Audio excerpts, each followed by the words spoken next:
Bonjour à vous toutes et à vous tous, heureux de vous accueillir dans le cadre d'une des matinales du CEPS et plus précisément dans le cadre du club Ville de demain et de notre option Tour des villes, puisque nous avons décidé de le faire un tour des villes, non pas un tour de France, mais un tour des villes, celles qui incarnent les territoires. Après Cannes, Roubaix, Biarritz, Bourges, Clermont-Ferrand, nous voilà ce matin à Nevers avec le maire de Nevers, Denis Thiriot. Nous le saluons. C'est un grand plaisir d'être avec lui ce matin, d'échanger sur un thème générique: comment dimensionner durablement une ville médiane dans un contexte de forte attractivité des métropoles. Donc, on va aborder tout ceci. J'en profite pour remercier l'ensemble de nos partenaires dont les logos s'affichent, et particulièrement Indara, qui est un fonds, un apport de soutien, une émanation du Crédit Agricole et qui s'intéresse au territoire. Je laisserai à Sophie Le Guyader quelques éléments de présentation tout à l'heure. Je remercie aussi notamment, et ce qui est très important, Cadre de Ville et son rédacteur en chef, Rémi Cambeau, qui en général, et même toujours, tire une harmonieuse synthèse de nos débats. Et après ça, les grands enseignements se retrouvent dans la revue Cadre de Ville que vous connaissez toutes et tous. Elle a de nombreux lecteurs et elle permet de tenir informé et d'avoir des éclairages sur les bonnes pratiques urbaines. Ville de Nevers, ville de complexité, nous le verrons avec un homme qui a pris à bras le corps la destinée de cet environnement urbain, et vous allez voir comment. Alors je salue l'ensemble des participants. Au fur et à mesure, ils se connectent et nous sommes sur différents territoires de France et de Navarre, et un certain nombre d'élus municipaux sont représentés par leurs collaborateurs. Quelques mots, Sophie Le Guyader. Oui, merci Loïc. Bonjour Monsieur le maire, bonjour à tous. Donc juste quelques mots pour expliquer pourquoi Indara s'est positionné en partenaire fondateur de ce beau projet Tour des villes aux côtés du CEPS et du Club Ville de demain. L'inspiration fait la force et la signature d'Indara, l'entité lancée, comme vous le disiez Loïc, par le Crédit Agricole dans le Sud-Ouest. Et c'est cette conviction partagée sur la force des territoires et leur rôle moteur dans toutes les dynamiques de transformation et de nouvelles formes de développement qui nous a amené en fait à nous associer tout naturellement à cette initiative. Alors Indara, c'est un fonds de dotation en fait qui rassemble bien sûr des mécènes autour d'une programmation d'intérêt général, mais aussi tout un panel en fait d'acteurs des territoires, donc des élus, des chercheurs, des artistes, des étudiants, des universitaires, des jeunes, des acteurs économiques et voilà, divers acteurs du Sud-Ouest, mais aussi d'ailleurs, pour réfléchir ensemble en fait à l'avenir des territoires et accompagner toutes ces nouvelles formes de développement autour des dimensions plutôt de territoire, hommes, numérique et enjeux de durabilité. Dans ce panel de missions, on a trois piliers d'action. Un premier donc, qui s'appelle le phare, qui est plutôt un espace de réflexion, laboratoire d'idées, décryptage d'initiatives pour accompagner justement ces réflexions. Et c'est ce qui voilà, nous réunit aujourd'hui au travers de ce projet Tour des villes. Et puis, on a deux autres piliers d'action. Un premier, la fabrique, qui est plus là en fait pour accompagner une dynamique d'initiation et d'expérimentation de projets pilotes concrets à impact sur le territoire et sur les territoires, hein, aussi pour inspirer aussi d'autres. Et c'est ce qu'on fait aujourd'hui aussi avec le projet. Et puis, un pan Indara social qui est là une caisse de résonance pour amplifier justement ces dynamiques. Donc du coup, je suis vraiment ravie voilà, d'être à vos côtés ce matin et de partager cet échange avec vous, monsieur le maire. Voilà, des élus de proximité qui sont à la manœuvre sur leur territoire et ça fait partie aussi de toute la caisse de résonance sur ces nouvelles dynamiques de territoire que nous souhaitions amplifier. Donc ravie d'être avec vous aujourd'hui. Merci Sophie. Alors, nous commençons par le commencement. La première question. Alors, Denis Thiriot, vous allez nous parler des atouts de la ville de Nevers, mais aussi peut-être des handicaps qu'il a fallu surmonter pour le défi de l'attractivité. Est-ce que vous pourriez très rapidement vous dire comment vous avez trouvé cette ville?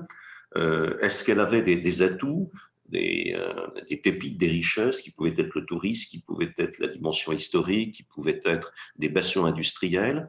Ou est-ce qu'il a fallu régénérer tout ceci qui n'existait plus et qui était endormi? Et quels sont les handicaps qu'il faut désormais et que vous avez dû surmonter pour relever ce défi de l'attractivité? Bien, merci. Bonjour à toutes et à tous et merci au CEPS de m'accueillir ce matin. Je vais essayer de vous répondre objectivement à cette question. Je n'en suis pas sûr parce qu'un maire est avant tout amoureux de sa ville et donc je ne suis pas sûr d'avoir une objectivité absolue sur les handicaps notamment. Mais je pense que néanmoins, si on veut bien gérer les atouts, il faut quand même les connaître. Alors plus sérieusement, d'abord nous sommes bien en France et pas en Navarre et je suis heureux qu'on s'intéresse enfin aux villes médianes. Je préfère appeler ville médiane que ville moyenne parce que je trouve que ville moyenne, ça fait un peu comme à l'école, ça fait ni bon ni mauvais et ce n'est pas l'idée. Moi, je qualifie plutôt nos territoires de médians ou d'intermédians, c'est-à-dire entre les métropoles et les campagnes. Il y a ces villes qui constituent presque 30% de la population et qui sont des villes un peu de l'entre-deux, qui sont des villes en général où il faut bien vivre et il faut peut-être mieux les identifier et je pense que ce que vous faites y contribue aussi, nonobstant les dispositifs de l'État sur lesquels on reviendra.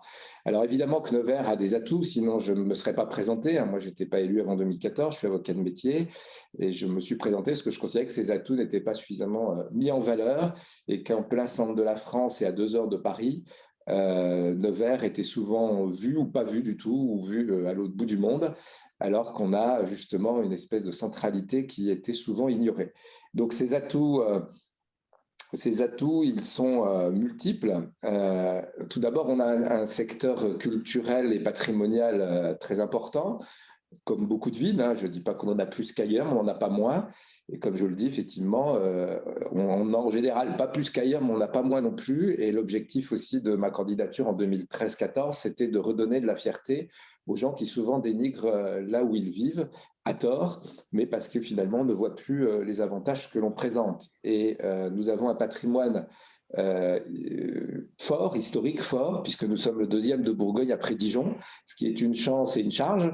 Une charge parce qu'il était laissé à l'abandon et donc quand j'ai été élu, j'ai reçu l'architecte en chef des monuments historiques qui m'a dit vous en avez pour 20 millions pour pas que ça tombe minimum, pas pour faire quelque chose, pour ne pas que ça tombe, parce que tout était avec des tôles, des charlottes au niveau de notre arc de triomphe pour pouvoir encore passer dessous, etc.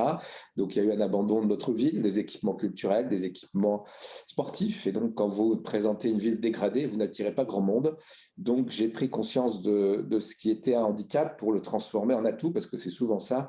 Il faut savoir tirer parti des choses. Et puis, on a également comme atout un patrimoine naturel riche, et notamment la Loire. Toutes les villes médianes n'ont pas la chance d'être au bord d'un fleuve, et pas n'importe quel fleuve, le dernier grand fleuve vivant d'Europe, ce qui est aussi des contraintes. Moi qui préside la commission mixte inondation nationale et le conseil d'orientation des risques naturels majeurs, je suis bien placé pour savoir que la Loire peut se fâcher très vite et créer beaucoup de dégâts, donc ça implique de lourds investissements que l'État d'ailleurs partage bien volontiers avec nous. Par exemple, pour la rénovation des digues domaniales, nous avons dû sortir 2 millions d'euros, en plus d'autres collectivités, mais il le faut pour protéger notre population et surtout nos activités économiques. Enfin, je ne dirais pas surtout les activités économiques, mais les deux en même temps.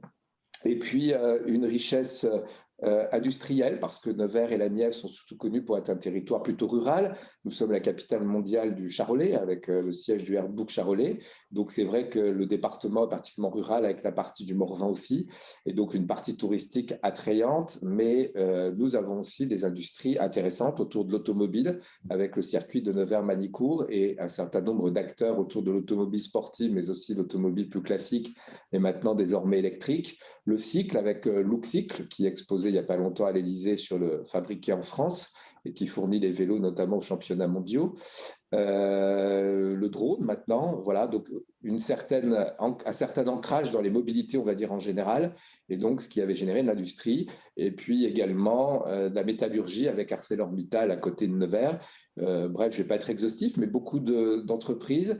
On a par exemple le premier producteur mondial d'échangeurs thermiques pour centrales nucléaires, ça ne se sait pas, mais c'est une belle pépite qui est en fort développement, que l'agglomération accompagne, puisque je la préside aussi. Et donc, voilà, une richesse industrielle beaucoup plus forte qu'on ne pense, avec aussi, comme on retrouve dans beaucoup d'endroits, beaucoup de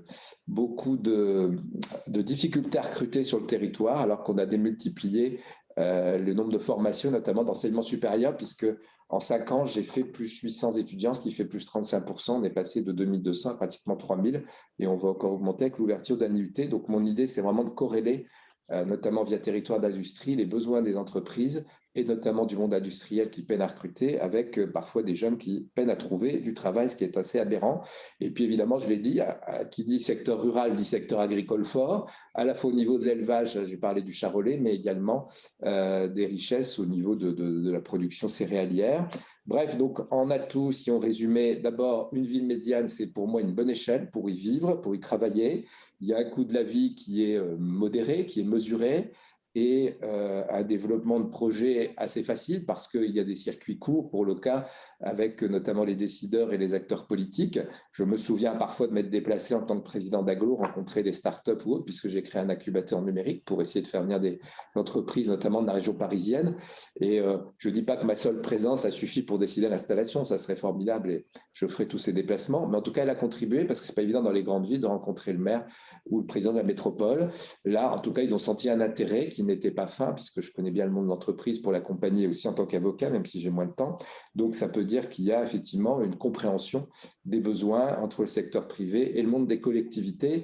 Moi qui ai un pied dans les deux, je me rends bien compte que c'est souvent deux mondes et qu'il faut davantage réunir et ne pas en avoir peur, notamment des partenariats publics-privés. Et puis, c'est un secteur intéressant pour développer l'innovation comme étant un pilier de développement économique. Nous avions par exemple dans la région la filière bois. Nous sommes le premier producteur de sapin. Nous fournissons le sapin de l'Élysée pour anecdote, mais nous fournissions aussi le bois pour chauffer Paris, par notamment les rivières et les cours d'eau. Et donc, les grands comptes avec lesquels on travaille ont compris que nos territoires étaient assez intéressants pour développer de l'expérimentation parce que le périmètre est plus réduit. Donc, ça coûte moins cher et puis ça permet d'avoir des résultats peut-être plus vite. Je prends l'exemple de la 5G. Moi, je travaille le déploiement avec Cédrico, notamment sur les zones peu denses, puisque vous savez que les opérateurs ont une obligation de faire sur 25% en zones peu denses. Au départ, quand j'ai essayé d'intéresser Nevers sur la 5G, on préférait des grandes villes, mais comme beaucoup de grandes villes n'en veulent pas, même si elles n'ont pas le droit de ne pas en vouloir, parce que c'est l'État qui décide, mais ce n'est pas grave, comme les opérateurs ne veulent pas forcément passer en force, moi ça m'arrange, et aujourd'hui, je devrais commencer à déployer la 5G à partir de l'automne, donc ça me permet aussi, je cite l'expérimentation aussi des passages piétons intelligents avec Colas, on est 3 villes à le faire, Mandelieu, Nevers et Nantes, voilà, donc beaucoup de choses que moi j'aime bien tester, ce qui est bien on le garde, ce qui n'est pas bien on ne le garde pas, mais l'expérimentation, ça peut aller d'un changement d'un sens de circulation à des choses plus technologiques. Je suis en tout cas un pragmatique et je pense que c'est ce qui fonctionne. Et puis j'ai beaucoup ouvert le territoire à l'international. Ça l'était déjà avec une douzaine de jumelages naturels, par exemple avec Mantoue et Charleville-Mézières, puisque les ducs de Gonzague sont venus de Mantoue et Charles de Gonzague a créé Charleville-Mézières. Voilà pour la petite histoire, petit rappel historique. Et donc c'est la faïence de Nevers, parce que nous sommes capitale de la faïence, qui est venue d'Italie, mais surtout l'international maintenant dans la partie numérique, puisque vous l'avez compris, j'ai beaucoup développé sur l'innovation avec un jumelage de mon incubateur numérique avec celui de Shawinigan, le DigiHub au Québec, avec Israël, avec le Technion en Israël, qui m'a décerné la médaille voilà, sa médaille de tout ce qu'on, donc j'en suis très fier de tout ce qu'on porte en innovation. La Palestine, avec qui j'ai aussi des relations avec le maire de Bethléem, et puis l'Afrique. Donc voilà, beaucoup d'ouverture sur l'international pour démontrer que ce n'est pas réservé qu'aux grandes villes ou qu'aux métropoles. Et puis, puisqu'il y a un représentant du Crédit Agricole, la mise en place d'un village BASCA, je pense que ça va être assez motivant pour qu'on puisse être retenu, même si je crois que nous sommes le plus petit de France, mais quand on est dans un village BASCA, on est dans tous les villages BASCA de France. Et j'ai souvent des relations avec Fabrice Marcella, le maire, mon concurrent de Paris, le maire du village BASCA de Paris.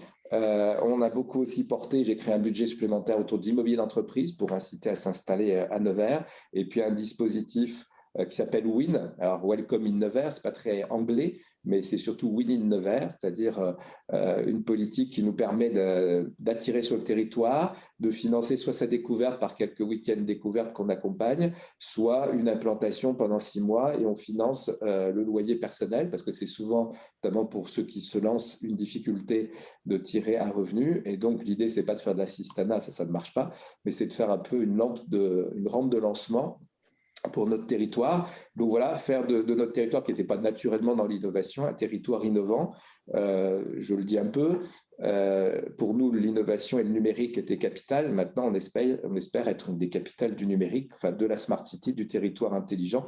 Par exemple, au CES de Las Vegas, je préside le jury Smart City du village francophone. Et puis, je suis intervenu aussi au Congrès de Ville-de-France la semaine dernière sur les Smart City. Donc voilà, puis forte implantation de la fibre dans le territoire par Orange, même si ça ne va jamais assez vite, ce qui nous permet de partir sur le télétravail. Et moi, je veux démontrer qu'à 2 petites heures de Paris, on peut travailler à Nevers et beaucoup l'ont découvert. J'ai croisé parfois des confrères avocats sur les marchés qui découvraient qu'ils pouvaient travailler à Nevers et faire la même chose que depuis Paris. Donc pour nous, c'est une chance et ces technologies, comme dans beaucoup de villes médianes, aujourd'hui font qu'il n'y a plus beaucoup de biens à vendre, notamment de maisons avec jardin, parce que elles sont en train de devenir des résidences secondaires, mais moi je mise qu'elles deviennent rapidement des résidences principales à partir du moment où les accès, que ce soit routiers ou ferroviaires, vont être améliorés. C'est le cas en ce moment. Et on va découvrir qu'en fait, on peut, grâce aux technologies, faire la même chose, y compris travailler sur l'international, ce qui est le cas de beaucoup d'entreprises chez nous, tout en étant dans un cadre de vie où il n'y a pas de bouchon, où on est à 5 minutes dans les bois et où on a un coût de la vie qui est bien plus mesuré, 30 à 40% de charges en moins qu'à Paris et un prix moyen trop faible, mais qui commence à monter entre 1 000 et 1 200 euros du mètre carré pour acheter un bien avec jardin. Donc, vous voyez que nous pouvons transformer des faiblesses en atouts. Et puis, nous avons un réseau de transport public, puisque l'agglomération de Nevers est autorité d'organisation de transport, qui est plutôt à la pointe, avec des lignes de bus optimisées, ce qu'on appelle un BHNS, un bus à haut niveau de service, et également une desserte, y compris dans les territoires ruraux, ce qui nous coûte, mais il faut le faire. Et puis, on a accentué ces déplacements, y compris les soirs, y compris le dimanche, notamment pour les jeunes, puisqu'on a de plus en plus de jeunes, je l'ai dit. J'ai aussi essayé de faire une politique d'attractivité en centre-ville qui se cassait la figure, plus 24% de vacances commerciales. À la fin de mon premier mandat, on devait être autour de 19. Je ne dis pas que c'est gagné, mais nous progressons. Et je vais refaire toute la zone piétonne, mais je me suis lancé dans une politique de stationnement gratuit. Aujourd'hui, à Nevers, le stationnement est gratuit en surface partout, avec des zones bleues vers les commerces qui ont été traitées avec les commerçants de 2 heures en moyenne. Et donc, ce qui permet de soutenir le commerce. Un jour, on arrivera qu'il y ait moins de voitures en ville. Je travaille notamment un petit périphérique qui permettrait d'avoir des espaces de stationnement, mais c'est un peu tôt. Et si aujourd'hui on dit stop aux voitures, ça ne participera pas à la facilité du commerce, même s'il faut emmener les gens de plus en plus à faire autrement. Et puis, quelques handicaps qui restent encore à surmonter, évidemment, c'est l'image de la ville. Voilà, Nevers a été connu quand on avait le Grand Prix de Formule 1. J'essaye de le récupérer. J'ai racheté 15% des actions du circuit pour la ville de Nevers et je discute pour le récupérer 1 an sur 2. J'en ai parlé à Christian Estrosi et Bruno Muselier. Et Renaud Muselier, bon, ils m'ont pas dit oui, ils m'ont pas dit non non plus. Donc, je vais réattaquer. Et puis, il me faut un soutien de l'État. J'en reparlerai au chef de l'État, mais il avait un peu autre chose à gérer en ce moment. Ce n'était pas forcément une priorité. J'en ai parlé parce qu'il est venu à Nevers il n'y a pas longtemps. Mais pour nous, c'était en termes d'image considérable. Et donc, tout ça est dépassé. L'image de François Mitterrand de Château-Chinon, Pierre Bérégovoy, qui fut un de mes illustres prédécesseurs. Il faut tourner des pages. Ça ne veut pas dire qu'il faut renier tout cela. On sait où on va quand on sait d'où l'on vient. Mais aujourd'hui, cette image, j'essaye de la moderniser par ces nouvelles technologies, par être une ville qui reprenne un rôle de capitale départementale et qui puisse raisonnablement compter sur le territoire national, voire à l'international. Et ça n'est pas sans conséquence, puisque nous perdions des habitants depuis 1975. Et c'est-à-dire concrètement que d'une ville de presque 50 000 habitants, nous étions passés à 33 000, 34 000. Parfois au profit d'une agglomération qui fait 72 000, mais plus toujours. Donc, gros enjeu de redevenir attractif, mais attractif, ça ne veut rien dire s'il n'y a pas de contenu derrière. Donc, pour la première fois depuis 2018, puisque c'est le dernier comptage INSEE, je me satisfais d'avoir repris 300 habitants, ce qui est une première depuis 1975. J'espère que ça perdurera, mais en tout cas, c'est un signe que nous inversons les choses. Et l'agglomération de Nevers, qui perdait des habitants depuis 2015, en a repris 150 aussi. Alors, ce sont peut-être des petits chiffres, mais c'est avec ça qu'on fait des grands fleuves. Et moi, je compte sur pérenniser cette attractivité, surtout que ces chiffres sont avant la crise et qu'on sent bien qu'il y a une volonté de nos habitants. Pareil que 80% des gens qui habitent dans des grandes villes ont envie de vivre dans des villes moyennes. Je suis bien conscient qu'entre avoir envie et faire le pas, il y a une marge. Et il faut aussi de l'offre d'enseignement supérieur, de l'offre de formation. L'emploi du conjoint, je vous ai parlé de Win, mais je sais très bien que l'emploi du conjoint est crucial. C'est pour ça qu'en parallèle avec le dispositif Win, nous faisons une cellule d'accompagnement du conjoint que j'ai créée sans surcoût. J'ai un responsable à l'agglomération et dès qu'on a une demande, on actionne une personne identifiée à Pôle emploi, à la DDT, à la Directe, à la CCI, etc. Et on voit en fonction des besoins et on oriente et on accompagne. Et s'il le faut, jusqu'à trouver un logement le week-end, s'il le faut, jusqu'à trouver un emploi. Je me rappelle d'une start-up qui s'est implantée. La compagne de ce monsieur était infirmière. Moi, en tant que train d'hôpital, si je pouvais embaucher 40 infirmières tout de suite, je le ferai. Donc, elle est repartie avec son contrat, elle n'est même pas revenue. Enfin, elle n'est pas revenue, elle est revenue s'installer, mais on n'a pas fait revenir 10 fois. Voilà, c'est de l'agilité, ce qu'ont peut-être plus de mal à faire les métropoles. En tout cas, nous, on peut le faire plus facilement. Et donc, c'est important de le faire. Donc, vous voyez, un gros enjeu démographique, parce que vous le savez, ça n'est pas sans conséquence sur nos finances. Et puis, une nouvelle image et une visibilité que je pense qu'on a trouvée dans le monde du digital, puisqu'on est souvent à tous les salons, que ce soit au DLD à Tel Aviv, à Barcelone, au Vivatech. On avait un ITRI, d'ailleurs, un arbre photovoltaïque connecté qu'on a prêté, qui faisait l'entrée de Vivatech ou du Printemps de Bourges il y a 2 ans. Et puis, on a créé un salon de l'innovation en ville médiane, le CIVIM.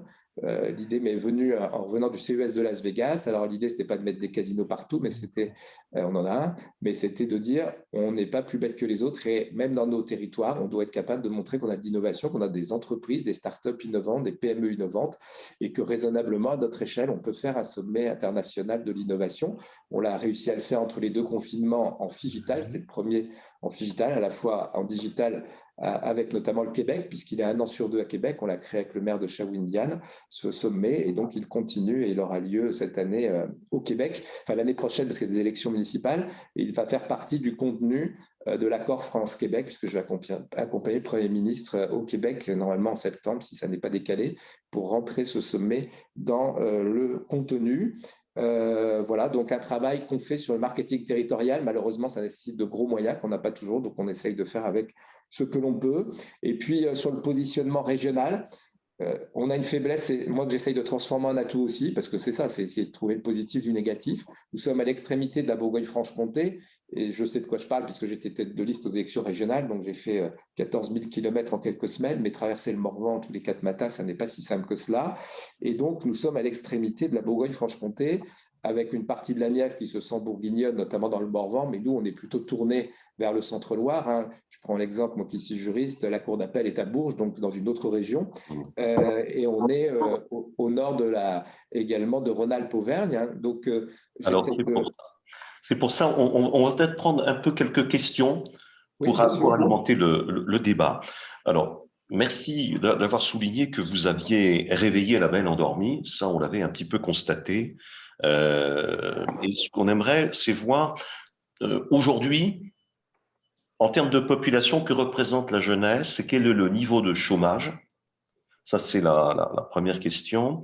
La deuxième question, et vous l'avez en partie, vous étiez en train de la soulever, c'est pas évident d'être positionné là où vous êtes. Vous êtes excentré, vous êtes au carrefour de 3 régions. Pas évident d'exister par rapport à ceci. Et il y avait une question aussi que on souhaitait vous poser, elle émane de Didier Brugère, qui est un élu local des alentours de Bourges. Et la question est précise, êtes-vous favorable au projet sans cesse repoussé de TGV Paris-Orléans, Clermont-Ferrand, Lyon, destiné à doubler la ligne Paris-Lyon, saturée aujourd'hui, et à quelles conditions? Alors, sur les jeunes, on est paradoxalement, les gens se considèrent dans une ville, entre guillemets, de seniors, qui sont une richesse aussi. C'est vrai qu'on a de plus en plus de résidences seniors, et tant mieux, ça fait des gens qui reviennent. Mais on a aussi beaucoup de jeunes. On a plus de jeunes en moyenne, en proportion, que la moyenne régionale et que la moyenne nationale, puisque sur les 18, 25 ou 26 ans, on est à 8-9%. Donc, ce qui est plutôt important pour une ville comme nous, mais les gens ne le voient pas toujours. C'est pour ça qu'on crée des événements étudiants, que les gens se rendent compte qu'aujourd'hui, on est devenu un pôle d'enseignement de proximité et d'enseignement supérieur, mais pas que. On a la grande école du numérique aussi qui permet de remettre des jeunes qui sont sortis du circuit, par exemple. Donc, on est le 4e pôle d'enseignement universitaire de Bourgogne-Franche-Comté. Donc, ce n'est pas si mal. On est la 5e ville en termes de population. Donc, vous voyez qu'on a fait de gros progrès et on va continuer comme cela. Donc, une jeunesse existante, la seule difficulté, c'est que souvent, quand elle part, elle ne revient plus. Donc, on a été un des 13 premiers campus connectés en France. Ça veut dire et moi, je promeus pour qu'il se développe dans toutes les villes de ce type, et je pense que c'est l'intention de la ministre de l'Enseignement supérieur, parce que ça permet à des jeunes de rester un an de plus, se tester, de choisir une des nombreuses formations à distance, en la voulant, pas en la subissant comme pendant la Covid. Donc, ils sont encadrés, ces jeunes, ils ne sont pas laissés à eux-mêmes. Et donc, c'est un exemple de la façon dont on peut prolonger aussi la présence des jeunes sur le territoire. Et on sait que souvent, quand on commence des études, c'est le cas du pass santé qu'on a maintenant aussi, souvent, on a tendance parfois à revenir là où on a commencé. Je ne dis pas que c'est vrai tout le temps, mais il semblerait que ce soit une statistique. Donc, pour moi, c'est une chance d'essayer de faire revenir des jeunes. Le problème, ce n'est pas tellement les jeunes sur le territoire, c'est les jeunes qui, au bout d'un moment, sont un peu moins jeunes, mais restent encore jeunes et s'en vont, et ne reviennent plus. Donc, c'est comment les faire revenir et les faire matcher avec une entreprise qui peut les recruter. Sur le taux de chômage, avant la crise, on était plutôt pas mal, puisqu'on était en dessous de 7%. Donc, je ne dirais pas le plein emploi, mais pas très loin, et en tout cas pas à 2 chiffres. Donc, je parle pour Nevers, pour Nevers et un peu l'agglomération. Pour la Nièvre, c'est plus important, il doit être autour de 8 ou 9%. Voilà, donc le taux de chômage, je vous ai répondu. Et sur la POCL, la ligne LGV Paris-Orléans-Clermont-Lyon, c'est intéressant que vous me posiez la question parce que j'ai reçu un courrier hier du préfet chargé de ce projet qui est relancé. Et moi, j'y suis favorable parce que le TGV, Pierre Bérégovoy l'a annoncé quand il était maire entre 1983 et 1993. Et je vous assure que si on a vu le TGV, parce que le destin de Nevers, ça a été celui de Pierre Bérégovoy, que je respecte beaucoup, parce que c'est lui qui a fait beaucoup pour Nevers, je pense qu'on aurait eu un autre destin. Et en étant à 3/4 d'heure de Paris ou 3/4 d'heure de Lyon, ça aurait vraiment changé notre vie démographique et donc les moyens. Aujourd'hui, moi, en tant que maire de Nevers, j'ai une ville avec des équipements pour 50 000 habitants, mais j'ai que 12 000 contribuables. Donc, vous voyez la difficulté. Et sans doute, il y a un phénomène qui va nous permettre de réintéresser, mais on a longtemps c'est paradoxal, ce sentiment d'être enclavé, alors qu'on est en plein cœur de France. Et pourquoi ? Parce qu'on a une autoroute qu'avait voulu Pierre Bérégovoy, mais qui a été bloquée pendant 25 ans avant le circuit de Nevers-Maillicourt, qui va enfin rejoindre la RCEA, qui va passer à 4 voies. Et puis, tous les trains, parce que ce sont des trains que j'ai connus moi en culotte courte, et donc sont souvent en panne aujourd'hui, tous les trains vont être changés d'ici 2023-2024 avec la Wi-Fi. Donc, ça va permettre aussi à des gens qui vont peut-être s'installer à Nevers, mais devoir aller 1 ou 2 jours à Paris ou ailleurs, d'avoir des trains qui soient confortables et dans lesquels ils pourront travailler. Donc, je pense qu'on a mangé notre pain noir, mais on a perdu 30 ans. Et ces 30 ans, on ne les rattrapera jamais. Par contre, il ne faut pas en reperdre. Donc, il faut se battre. Et manifestement, il n'y a pas eu d'effort, en tout cas sur les infrastructures routières et ferroviaires pour faire de Nevers une zone centrale en France, avec un aéroport que je préside, que j'entends développer, puisque comme on avait souvent un président de la République, François Mitterrand, et un Premier ministre qui venait, on a une piste qui fait presque 1,7 km, donc c'est un aéroport auquel je souhaite raisonnablement redonner un avenir économique. Et d'ailleurs, j'ai des entreprises qui me disent, moi, dès que vous aurez développé des lignes, je viendrai m'installer. Donc, on sait que touristiquement, économiquement, c'est quand même un atout majeur. Et puis, vous m'aviez posé une autre question, je crois, Ah oui, non, je voulais revenir sur notre situation géographique. Moi, j'ose dire qu'on est à la croisée de 4 régions. Parce qu'il y a l'Île-de-France qui n'est pas si loin. Alors, on n'est pas tout à fait touche à touche, mais pas loin. Pourquoi ? Parce que moi, je vais chercher l'économie là-bas. En Bourgogne-Franche-Comté, bon, maintenant, je suis élu conseiller régional, mais ce n'est pas Nevers qui va primer, j'en suis conscient. Par contre, faire un pôle métropolitain avec Bourges, j'en ai parlé au maire de Bourges, le président de l'agglo de Bourges, avec Moulins, aucune ville n'est dans le même département, dans la même région, ça nous permettrait d'avoir des fonds interrégionaux. Sauf que moi, j'ai mis ça en route depuis plusieurs années. On a voté une décision de principe travailler dans ce sens-là. Bourges-Châteauroux, parce que Châteauroux travaille aussi beaucoup avec Bourges. Mais aujourd'hui, les textes ont changé. Il faut 150 000 habitants, ce qu'on n'arrive pas à faire ensemble. Donc, je vais voir si on ne pourrait pas remodifier et que la strate soit plus facilement accessible. Parce qu'un pôle métropolitain, on pourrait aller chercher des projets sur lesquels on restera tous trop petits. Et comme je le dis, entre 80, 50 km Moulins, 80 km Bourges, 100 km Auxerre éventuellement, on est suffisamment prêt pour mieux travailler ensemble et suffisamment loin pour ne pas se marcher dessus et de partager les choses. Et je pense que ça serait une chance d'aller chercher aussi des fonds interrégionaux. Et puis, j'ai des locaux de l'agglomération à Paris. dans un hub numérique que je mets gratuitement à disposition de toutes les entreprises de la Nièvre, des étudiants, des enseignants. Je fais de la promotion du territoire là-bas. Parfois, je fais rencontrer des grands comptes et des jeunes, ils repartent avec leur stage qu'ils auraient parfois du mal à avoir. Et puis, c'est un outil à ceux qui me disent bah oui, mais il faut que je sois de temps en temps à Paris. Bah, je leur dis il n'y a pas de souci, vous venez à Nevers, ça vous coûte moins cher. Et quand vous êtes à Paris, c'est gratuit. Et puis, en plus, il y a de la terrine, du Morvan, du Sancerre et du Pouilly. Fumé. Fumé, oui, oui, fumé. Alors, ça amène quand même à d'autres questions. Chaque maire est jaloux de sa ville. Comment gérez-vous, vous faites allusion au fait que vous êtes sur un nœud gordien dans ces territoires, comment assumez-vous cette concurrence urbaine, notamment, entre autres, avec Bourges? Deuxième élément, on a senti effectivement cette volonté de réactiver économiquement parlant, de développer le ferroviaire et autres, et vous évoquez le transport aérien. Alors, si j'écoute la maire de Poitiers, alors là, vous êtes satanisé. Là, vous êtes satanisé et on dira, vous êtes hors champ puisque désormais, il ne faut plus, comment dire, d'aérien en France, il ne faut plus que du train. Comment vous voyez tout un petit peu ce point de vue? Et je vais essayer de vous répondre en restant calme par rapport à tout cela. Pour moi, l'écologie, ce n'est pas un courant politique, quoi. Ça l'est aujourd'hui, mais pour moi, l'écologie, c'est avant tout du bon sens, c'est avant tout de l'éducation. Moi, je ne suis pas écologique politiquement, mais le respect de l'environnement, on me l'a appris tout petit, pas jeter un papier par terre, respecter les ressources, respecter les animaux. Je porte une grande politique pour la ville de Nevers. Je le fais avec Alain Bougrain-Dubourg, qui sait que je ne suis pas à Nevers, mais qui travaille avec moi quand même, qui est devenu un ami. Donc, franchement, le dogmatisme, c'est mon ennemi. Et donc, je le combats de quelque côté qu'il vienne. Et aujourd'hui, moi, je veux bien qu'on retourne à la bougie, qu'il n'y ait plus de sapin de Noël, qu'il n'y ait plus le Tour de France que j'ai accueilli le 2 juillet. Je ne pense pas que ce soit ce que veulent la majorité des Français. Il faut rester raisonnable. On peut revenir dans un monde de non-développement. Je ne suis pas sûr que ça fasse notre épanouissement et encore moins l'économie qui nous permet de vivre les uns les autres, qu'on soit chef d'entreprise ou salarié.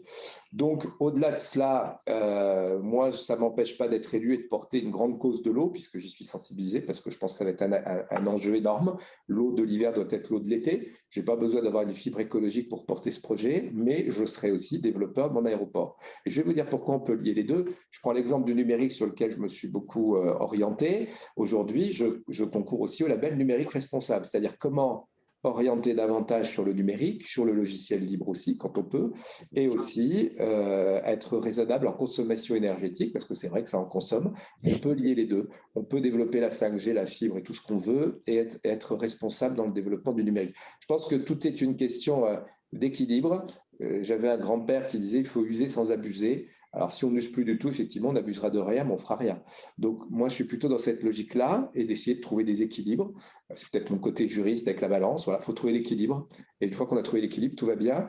Je vais vous dire, à mon avis, c'est dans ce type d'aéroport, comme Nevers, qu'on va, à mon avis, développer les avions solaires plus facilement que sur des Boeing 777 du jour au lendemain. Davantage, à mon avis, sur le petit avion, sur l'aviation de tourisme. Et donc, on peut être aussi un territoire pour le faire. J'étais à l'aéroport de Dole-Tavo il n'y a pas longtemps dans le cadre de ma campagne régionale, qui est un outil intéressant. Il y a peut-être un nouveau modèle économique à trouver, mais franchement aujourd'hui, moi qui fais de la voile, si je vais aux États-Unis, ça va quand même prendre un peu de temps, quoi. Et c'est pas donné à tout le monde. Donc même si les Zooms c'est formidable, ça nous permet de nous réunir ce matin, c'est quand même intéressant de se voir. Et quoi qu'on en dise, Denis, moi j'ai jamais rencontré autant de gens en m'investissant dans le digital, donc ça ne coupe pas les gens du monde. Donc voilà, raisonnablement, je pense qu'on peut porter les deux. Moi, je suis pour le développement des aéroports. Ça n'empêche pas de travailler sur les nouvelles énergies aussi pour les avions. Mais encore une fois, ça sera davantage sur les petits avions. Donc, nos petits aéroports ont une chance de développement. Et je le vois pour Nevers, qui a un aéroport à quelques minutes du centre-ville. C'est un obstacle parce qu'on a un peu trop construit autour. Donc, c'est un peu gênant aujourd'hui avec la DGAC. Mais c'est aussi un atout parce qu'en quelques minutes, voilà, quelqu'un qui vient. On a beaucoup de Suisses. Vous savez, en Suisse, ils n'ont pas de circuit automobile. Donc, ils atterrissent à Nevers. Et on a des navettes qui les emmènent au circuit à Nevers-Manicourt, puisqu'il y a un partenariat avec BMW. Donc franchement, on peut avoir une BMW propre ou hybride, et puis un avion à terme solaire ou hybride qui pourra amener la personne. Franchement, je ne vois pas où est le sujet. Enfin, en tout cas, moi, je ne l'appréhende pas de cette façon-là. De dire qu'il ne faut plus d'avion, il faut plus de ça, je trouve que c'est l'excès, et l'excès, c'est insignifiant. Écoutez, c'est bon de vous entendre, c'est le bon sens près de chez soi, c'est très agréable à entendre. Alors, vos relations avec notamment vos concurrents colistiers, je pense à Bourges, quelles sont la nature de vos relations? J'ai pas de concurrent. Mhm. Et je préfère le terme de compétitivité. La compétitivité, c'est un terme positif qui nous crée une émulation entre nous. Et franchement, il y a quelques décennies, Nevers, Bourges et Moulins étaient des villes proches. Et puis, Bourges s'est plus développé, Nevers un peu plus que Moulins et Bourges plus que Nevers. Aujourd'hui, je ne sais pas si les choses changent. Apparemment, il y a un élu berruyer avec nous. Bon, moi, je ne suis pas là pour dire je suis le plus gros, je suis le plus fort, ou ça, je le fais mieux que chez vous, etc. Je vais plutôt, je bouge pas mal quand on le peut, m'inspirer de ce qui est bien ailleurs et de le faire de mon côté, ou pourquoi pas de le faire avec la personne qui le développe. Moi, je suis dans un esprit de coopération. Je vous ai cité ce CIVIM, le Sommet national d'innovation en ville médiane, qui a le haut patronage du président de la République. Ce CIVIM, il est pour mettre les villes en coopération, les villes médianes entre nous, en française, et aussi avec l'étranger. Avec, j'ai cité, des pays qui sont très innovants comme Israël, même la Palestine, parce que j'essaye de dépolitiser, parce qu'aujourd'hui, si vous allez en Israël, c'est compliqué pour certains. Donc, moi, je n'y vais pas pour régler le conflit israélo-palestinien, même si j'aimerais bien y contribuer, et je pense qu'on pourrait y arriver un jour, mais c'est autre chose. Mais plus sérieusement, voilà, je pense qu'on a intérêt à être coopératif. Et ce CIVIM, il est justement pour créer des liens entre nous, et faire des bonnes pratiques ou porter des projets ensemble. Par exemple, Nevers est inscrit dans un projet de développement européen sur la Smart City qui s'appelle Urbact, et on ne le fait pas tout seul, on le fait avec Fundao, qui est une ville au Portugal, qui est venue nous voir, qui porte fortement l'innovation au Portugal. Il fallait qu'on ait soit deux villes de deux pays différents, ben on le fait ensemble, et on en tirera chacun les bénéfices. Donc franchement, aujourd'hui, par exemple, avec Bourges, je connais bien le nouveau maire, puisque nous sommes confrères, il était avocat aussi, nous nous sommes vus. Il y a le Printemps de Bourges, qui est un formidable événement. On avait prêté notre arbre photovoltaïque connecté. Vous voyez, c'est du digital et du développement durable, puisqu'il est solaire. Et il permet de faire bande Wi-Fi sur 600 mètres, il permet de recharger un vélo à assistance électrique, un portable, une tablette, de produire de l'eau fraîche grâce au solaire uniquement. Et puis, il y a des applications qui sont travaillées par les étudiants ici. Et bien, à part cette ITRI qui était symbolique, aujourd'hui, on va développer, j'espère qu'on sera prêt l'an prochain, le train du printemps. C'est-à-dire qu'on va emmener nos jeunes depuis Nevers avec des concerts dans le train, et puis ça permettra qu'ils reviennent aussi en train de façon sécurisée, parce qu'on sait que parfois un festival et des concerts, on s'hydrate pas mal, et donc ça permet d'avoir de la culture, de la sécurité routière, et puis un partenariat entre nous, et c'est pas pour ça que je vais piquer à Bourges le printemps de Bourges demain, d'ailleurs il faudrait que je change de nom. Donc c'est pas ça l'idée. Et puis Moulins, qui est la ville la plus proche à 50 km, voilà, il y a des synergies encore à améliorer. En fait, on s'aime bien, mais on ne fait pas grand-chose ensemble. Mais l'idée, c'est pas... vous voyez, si je propose un pôle métropolitain, c'est moi qui ai fait cette proposition, c'est au contraire pour faire des pots communs, comme l'a fait André Rossino à Metz-Nancy, comme ça a été fait à Beauvais-Compiègne. Au contraire, c'est nous qui sommes plus petits que certains, c'est parfois d'être un peu plus grands, pour pouvoir aller chercher des projets qui nous resteront interdits. Donc franchement, ce n'est pas un sujet. Et vous voyez, pour le CIVIM, en septembre, on fait un jury de sélection de start-up qui peuvent nous être envoyés par les villes des médianes, mais même par des métropoles, et on va financer le déplacement de certains à Shawinigan au Québec l'an prochain, comme on le fait toujours. Merci. Nous passons à la seconde question, qui est le prolongement de celle-ci. Alors, seconde question, finalement, quelle est votre ambition pour la ville de Nevers? Jusqu'où aller? Alors, il y a un certain nombre, qualité, proximité de vie, mais est-ce que vous avez les moyens de votre politique? J'entends par là, parlez-nous de ce millefeuille politico-administratif que vous subissez. Est-ce que vous avez une marge de manœuvre suffisante pour relever ces ambitions? Alors, c'est bien la difficulté. J'ai à peu près répondu à la question sous certains angles. Une ville de 50 000 habitants avec des équipements qui vont avec, quand on en a plus de 35 000, effectivement, on a un manque de moyens.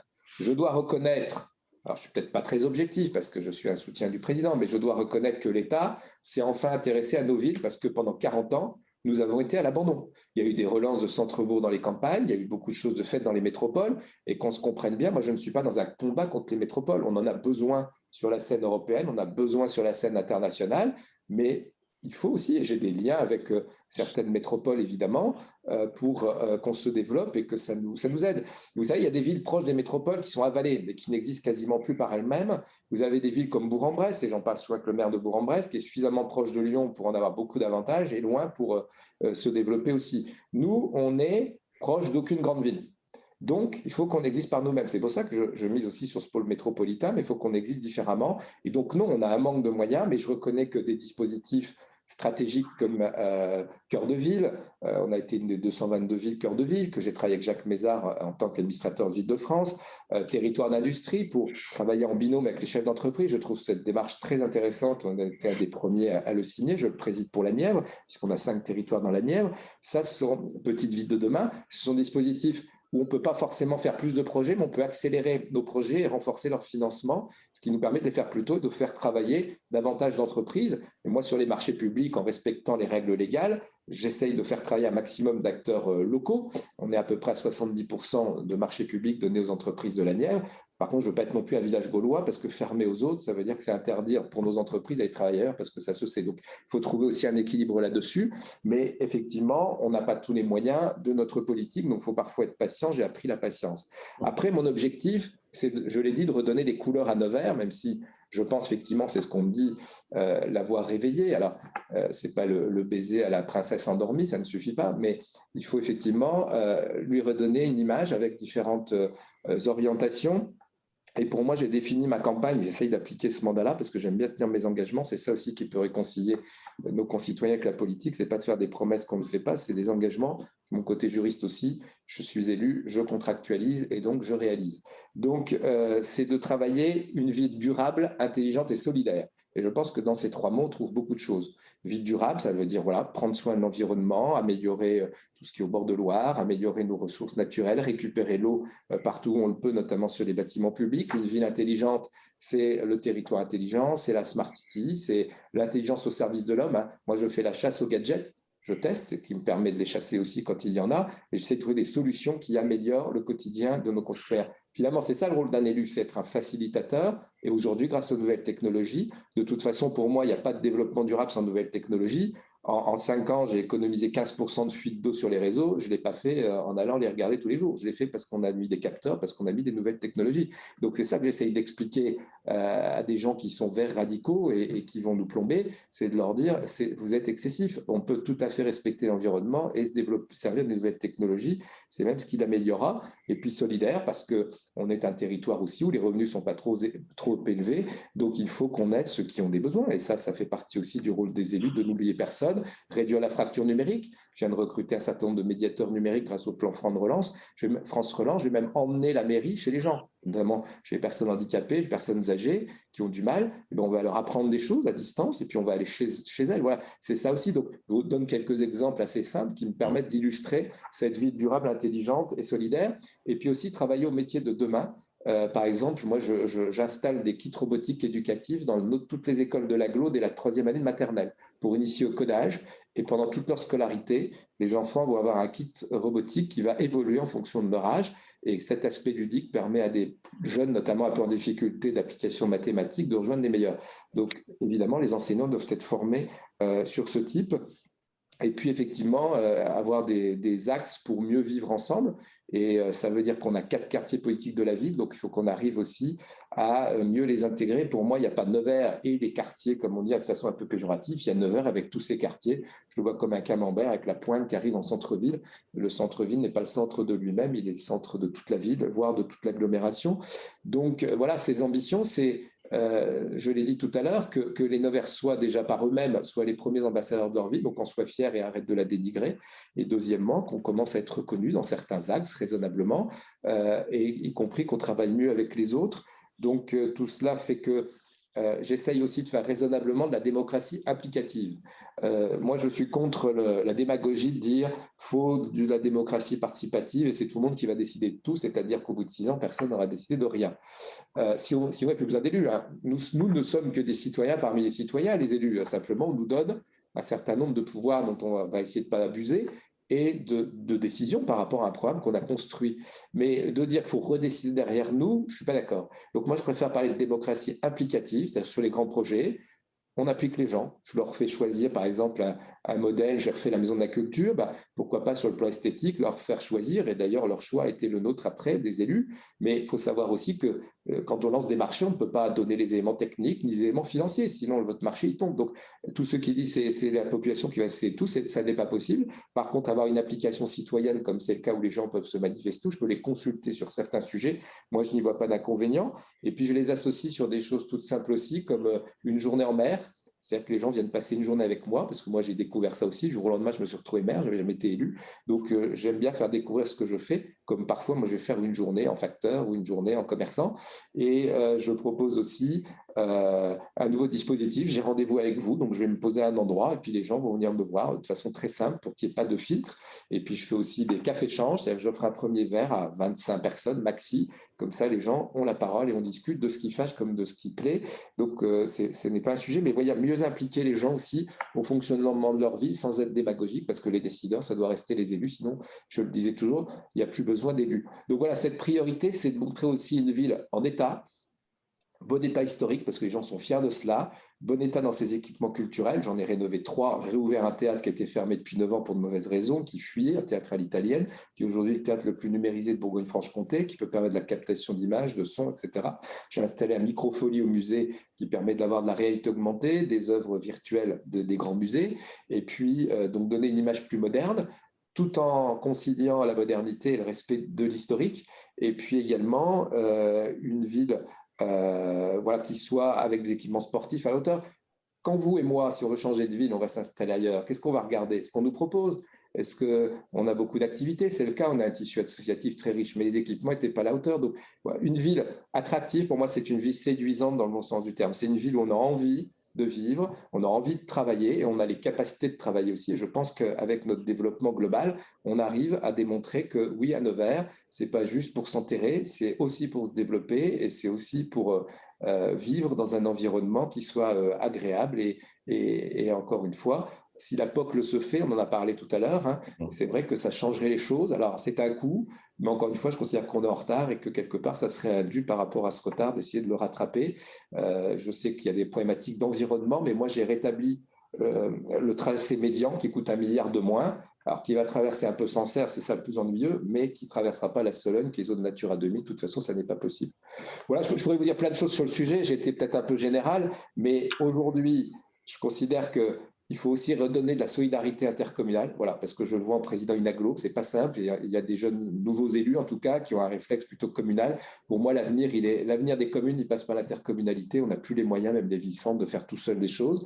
Et cet esprit intercommunal, ça n'est pas simple. Ça peut être des leviers fiscaux. Pour moi, aujourd'hui, il devrait y avoir un taux de taxe foncière, je parle plus de taxe d'habitation, ce n'est pas le cas, c'est par commune. La taxe, la TLPE, la taxe locale sur la publicité, moi, elle est en place depuis 2010, donc je l'applique à Nevers, mais vous avez des zones périphériques avec des très grandes enseignes qui n'est pas appliquée. C'est injuste. Je pense qu'il faudrait une TLPE d'agglo, j'en ai parlé à Olivier Dussopt, je pense qu'un prochain projet de loi pourrait le permettre. Voilà, donc raisonner sur un périmètre plus large que les précarés d'antan, je pense qu'il faut évoluer tout en respectant les communes.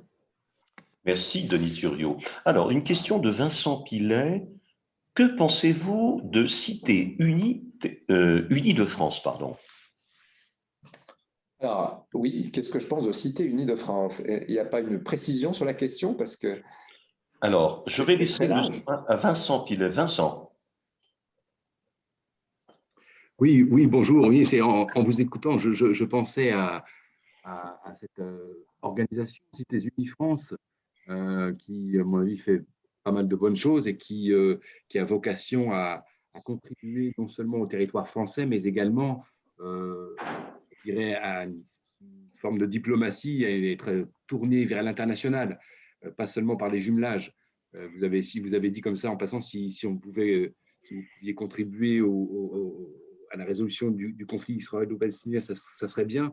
En tout cas, de l'importance de l'action des villes en France, mais aussi en lien avec nos voisins européens ou au-delà. Cités Unies France, c'est à mon avis quelque chose de très intéressant. Oui, mais alors, je ne sais plus si on en fait partie ou pas, mais il m'est arrivé d'aller il y a des congrès qui sont organisés, Oui. il me semble. Oui. Oui, vous me confirmez? Tout à fait. Oui, C'était Bernard Stasi qui avait lancé ça. Oui, tout à fait. Tout à fait, mais on a des liens avec Cité Unie, hein, et c'est vrai qu'on fait un peu aussi de notre côté les choses, mais moi je suis pour fédérer, et donc encore une fois, je pense que le monde est à tout le monde quand on est notamment dans le développement digital, donc ça m'apparaît assez naturel. Et vous voyez, ce développement, je l'avais préparé sans forcément le travail avec Cité Unie de France. mais tout ce qui peut contribuer pour moi aux échanges, que ce soit en Europe ou à l'international, au-delà des jumelages, même si je vous donne un petit exemple, les jumelages, j'essaie de leur donner une connotation économique. Parce que, voilà, il faut bien le dire, les associations de jumelage, c'est souvent des gens un peu âgés, qui ont du mal à se renouveler. Ce sont les échanges linguistiques, culturels, sportifs, c'est très bien, il faut que ça le reste ainsi. Mais j'essaye de donner une réalité, si je puis dire, augmentée, c'est-à-dire en créant une plateforme d'échange autour de l'emploi et de l'économie qui n'existe pas en France. Donc, je l'ai co-construite avec une société québécoise. L'idée, c'est de poser nos besoins de stage ou des jeunes qui nous sollicitent pour lesquels on n'a pas forcément de solution et qu'on puisse tisser une toile avec nos villes jumelées qui elles-mêmes pourraient être développées avec leurs propres villes jumelées ou partenaires. Il n'y a pas forcément besoin d'un jumelage général. Et donc, ça permettrait, je l'espère, d'inclure des jeunes davantage dans les jumelages et de montrer une image plus dynamique. Je prends l'exemple, Nevers est une des 3 villes jumelées avec Lund en Suède. Il y a 3 villes en France jumelées avec des villes suédoises. Il y a en Scanie, pour ceux qui connaissent, il y a beaucoup d'industries, notamment pharmaceutiques, et pas mal de Français. Donc, je me dis que parfois, il y a des jeunes qui pourraient aller faire leur stage là-bas, d'été ou job d'été ou autre, ou un emploi plus définitif. Et quand je vois le nombre d'entreprises qui n'arrivent pas à recruter à Nevers, on peut aussi recruter dans nos villes partenaires, on va les appeler comme ça. Donc, voilà, si c'est sur ce que je pense du travail de Cité Unie, je ne peux qu'y être favorable, puisque je pense y contribuer quelque part. Merci. Merci. Nous passons à la 3e question. Alors, comment relever le défi de l'harmonie locale, de l'emploi, on l'a évoqué, du logement social et de la sécurité à Nevers? On n'a pas évoqué pour l'instant ce problème du logement social et de la sécurité. Comment trouver le juste équilibre en matière d'aménagement? Et on terminera sur effectivement comment créer un cœur de ville et l'animer. Alors, l'harmonie sociale, l'harmonie locale, l'emploi et la sécurité. Alors, oui, ça fait beaucoup de choses à aborder. Je vais essayer de résumer. Tout d'abord, pour moi, on ne crée pas un cœur de ville. Le cœur de ville, il existe naturellement et on le protège. Voilà, une ville qui n'a plus de cœur, une ville dont le cœur ne bat plus, c'est une ville dortoir, c'est une ville morte. Et donc, le centre-ville de Nevers était en perdition. Je pense qu'en rénovant l'espace urbain, ça a été une des clés. Je vois, j'ai rénové une rue, il y a 4 commerces qui sont installés. Il m'avait dit, vous ne l'auriez pas rénové, on serait allé en périphérie. Donc, ça ne fait pas tout, mais donc, il faut mixer les projets privés, il faut être attentif aux projets privés et nous, être en corrélation pour le réaménagement de l'espace public. Ça veut dire équiper aussi avec les nouvelles technologies. Je suis en train de développer le Wi-Fi gratuit partout en ville et dans les bâtiments publics.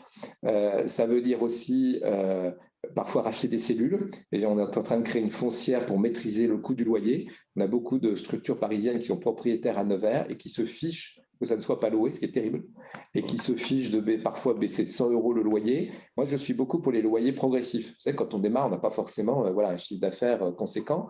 Et c'est ce qu'on fait par un accompagnement en pépinière, c'est-à-dire qu'on cofinance la première année de loyer, un peu moins la deuxième, et la troisième, le commerçant prend son autonomie. Donc, on a installé des cellules. Et là, j'en ai racheté 3 avec un cordonnier au milieu qui doit prendre sa retraite, ce qui me permettra d'avoir une surface qui intéresse des enseignes qui aujourd'hui ne trouvent pas forcément au centre-ville la surface qu'il leur faudrait. Et dans le cadre de Cœur de Ville, ça nous permet de rénover les logements au-dessus parce qu'il y a beaucoup de logements au-dessus qui étaient des logements du commerçant. Moi, j'avais des grands-parents photographes, 70 ans, ils habitaient au-dessus. Bon, c'est plus le cas. Souvent, les commerçants habitent ailleurs, mais c'est devenu des réserves. Et donc, on se prive aussi d'accueillir des habitants et de relancer le centre-ville. On sait très bien que quand on est habitant en cœur de ville, on consomme aussi plutôt en cœur de ville. Donc, grâce aussi à Action Logement, on rénove ces logements qui nous permettront, avec une seule cellule, d'avoir des entrées séparées parce que c'est ce qui manque aujourd'hui. Donc, ce cœur de ville, pour moi, il existe. Il va passer aussi par la rénovation complète de la zone piétonne qui est fatiguée, qui est usée, qui est en autobloquant. Donc, ça veut dire que je vais enterrer tous les réseaux, également sonoriser là-dessus ce cœur de ville, numériser, un peu comme dans les grands malls, en mettant des panneaux digitaux pour orienter la personne qui cherche tel magasin ou tel produit pour savoir où ça se trouve et à combien de distance. Ça va me permettre de redéfinir le périmètre piéton, ce qui est compliqué parce que vous avez la moitié des commerçants qui veulent du piéton et la moitié qui ne veulent pas. Bon, mais il faut forcer un peu le destin. Donc aujourd'hui, quand on regarde les études sur la fréquentation des cœurs de ville, la plupart des gens, ils viennent avant tout se promener, sauf si vous voulez un produit particulier, vous venez vous promener. Et si c'est agréable, vous y restez, vous sortez la carte bleue et vous consommez. Donc aujourd'hui, c'est ce qui me manque dans toutes les armes que j'ai mises, parce que j'en ai mis d'autres comme le triplement de la taxe foncière pour les bailleurs qui n'entretiennent pas leurs locaux, parce que c'est terrible, vous savez, quand vous avez des cellules, puis d'un seul coup, il y a un vide, parce que c'est pas entretenu, parce que c'est loué trop cher, personne ne le prend. Donc on a fait du covering de vitrine pour au moins que ça soit pas vide et communiquer un peu, et donc aussi communiquer sur des métiers qui nous manquent, notamment en matière de métiers de bouche en centre-ville, et puis montrer que voilà, notre cœur de ville, il a de l'avenir, et aujourd'hui, on a des demandes d'implantation. Je ne dis pas que ce n'est pas fragile, mais voilà, pour moi, ce cœur de ville, à partir du moment où il bat, vous voyez, je vais inaugurer des défibrillateurs qu'on met un peu dans toute la ville, accessibles au public à tout moment, qui vont passer en 5G aussi, parce que ça permet de prévenir les secours dès qu'on le touche, on gagne du temps. C'est un peu ça, voilà, il bat, j'essaye de lui mettre un défibrillateur pour l'accélérer pour longtemps et que ça continue. Le juste équilibre en matière d'aménagement, c'est pour moi, une collectivité ne peut pas tout faire. Et moi, je suis un convaincu du partenariat public-privé. Quand j'entends des choses aberrantes, parfois de mon opposition, ou rien que de prononcer le mot privé, c'est sale, il ne faut pas travailler avec les privés. Franchement, on n'a plus les moyens de travailler seul. Et puis, je trouve intéressant d'être en partenariat. Parfois, on garde des régies, c'est le cas sur l'eau. Par contre, sur les transports, on est en délégation. Bon, ouais, il y a des choix aussi qui sont parfois historiques, culturels, ou parce qu'on s'y retrouve d'une façon ou d'une autre. Mais pour moi, plus on ira en avant, plus on fera des partenariats. Je vous parlais tout à l'heure d'expérimentation des passages piétons intelligents qui vont assurer mieux de sécurité routière. Colas finance la moitié, moi je finance l'autre moitié avec une partie d'aide de cœur de ville. Ça me semble intelligent. Chacun va tester son développement et l'attractivité que ça peut générer, et la sécurité aussi que ça peut produire. Donc, ce juste équilibre en matière d'aménagement, c'est aussi la sécurité, que je fais le lien avec la première question. La sécurité, pour moi, qui suis avocat, je connais bien le sujet parce que je le vis côté délinquance, mais je le vis en tant que maire comme garant de la tranquillité dans ma ville. Donc, aujourd'hui, j'ai fortement équipé la ville en vidéoprotection. Je dis bien protection, c'est-à-dire qu'on ne passe pas notre temps à regarder les gens, on regarde s'il se passe un événement et tout est enregistré pendant 21 jours. Et on passe en surveillance quand il y a des phénomènes particuliers de délinquance ou type feu d'artifice pour pouvoir intervenir très vite s'il y a un incident. Donc voilà, et je vais redéployer 84 caméras en plus de la quarantaine qu'il y a déjà, y compris sur un nouveau quartier politique de la ville qu'on rénove, le quartier du Banlay, qui est le quartier le plus fréquenté par les jeunes, parce qu'il y a 3 lycées, un collège, des écoles. Et ce quartier, il doit redevenir apaisé. 72 millions d'euros pour une ville comme nous, c'est important. Alors, avec l'ANRU, avec l'État, avec la région, avec les fonds européens. Mais donc, on va en profiter pour mieux le sécuriser, parce que c'était souvent un lieu de trafic de drogue. Donc, on va aussi un peu éclaircir les choses et participer au combat contre ce fléau qui est la drogue qu'on trouve partout et qui est une catastrophe. Donc, la sécurité, pour moi, ce n'est pas un gros mot. Ce n'est pas non plus associé qu'à un mouvement politique extrémiste. C'est l'affaire de tous. J'ai armé ma police aussi parce que je considère qu'on ne va pas protéger les gens avec des marguerites et que souvent je fais des patrouilles mixtes, police nationale, police municipale. Si le policier national il doit déjà protéger le policier municipal parce qu'il n'est pas équipé pareil, ça va être compliqué de protéger la population. Et on sait le comportement des gens aujourd'hui. Je les ai équipés aussi de caméras individuelle. Et puis, je suis en train d'essayer de passer une police intercommunale pour proposer le même service de police sur tout le territoire de l'agglomération. Donc, on peut à la fois adapter une ville avec de la liberté, j'espère, parce que j'y tiens beaucoup comme tout le monde, mais aussi une ville plus sûre. Et vous savez, la sécurité, c'est un vito régional, alors que les régions n'ont pas la compétence. Mais aujourd'hui, on sent bien que c'est le premier sujet qui intéresse nos concitoyens. Et pour moi, ne pas s'y intéresser, c'est laisser cette part à l'extrême droite que je combats aussi. Et c'est un tort. Aujourd'hui, à partir où on est élu, on la doit et on peut raisonnablement trouver cet équilibre et redonner de la tranquillité à certains de nos quartiers. Et encore une fois, nous en sommes redevables. Et puis, le défi de l'harmonie de l'emploi et du logement social, pour moi, aujourd'hui, et grâce aussi à la fois à nouvelles technologies. Par exemple, quand on veut s'implanter quelque part et qu'on cherche un logement, on doit facilement, avec une application, savoir qu'est-ce qu'il y a comme offre de transport à côté, combien de temps on va mettre d'aller de chez soi à son lieu de travail. Par quels moyens de mobilité au pluriel? Parce qu'aujourd'hui, on a développé tout un tas de choses. On a des JB qui sont des véhicules québécois assemblés à Nevers pour l'Europe, qui sont entre le scooter et électrique et la trottinette, mais beaucoup plus gros avec des roues de moto, donc beaucoup plus sûr. Et j'en équipe ma police l'été d'ailleurs. Ça peut même être individualisé et badgé. Bon, voilà, il y a des tas de mobilités. On a développé avec Biker, qui est une start-up du vélo à la minute, et ça marche beaucoup mieux même qu'on ne pensait, en moyenne 11 minutes, mais c'est un complément de mobilité, par exemple pour les gens qui arrivent avec le train, qui vont à un plan B, ce qui n'empêche pas la location d'autres formes de cycles normaux ou assistance électrique sur de la longue durée. Donc c'est faire cohabiter les besoins de logement. On est en secteur dit détendu, c'est-à-dire qu'on n'a pas, à part quelques niches, mais je pense qu'il va se tendre de plus en plus, et j'espère avec l'arrivée de nouveaux habitants.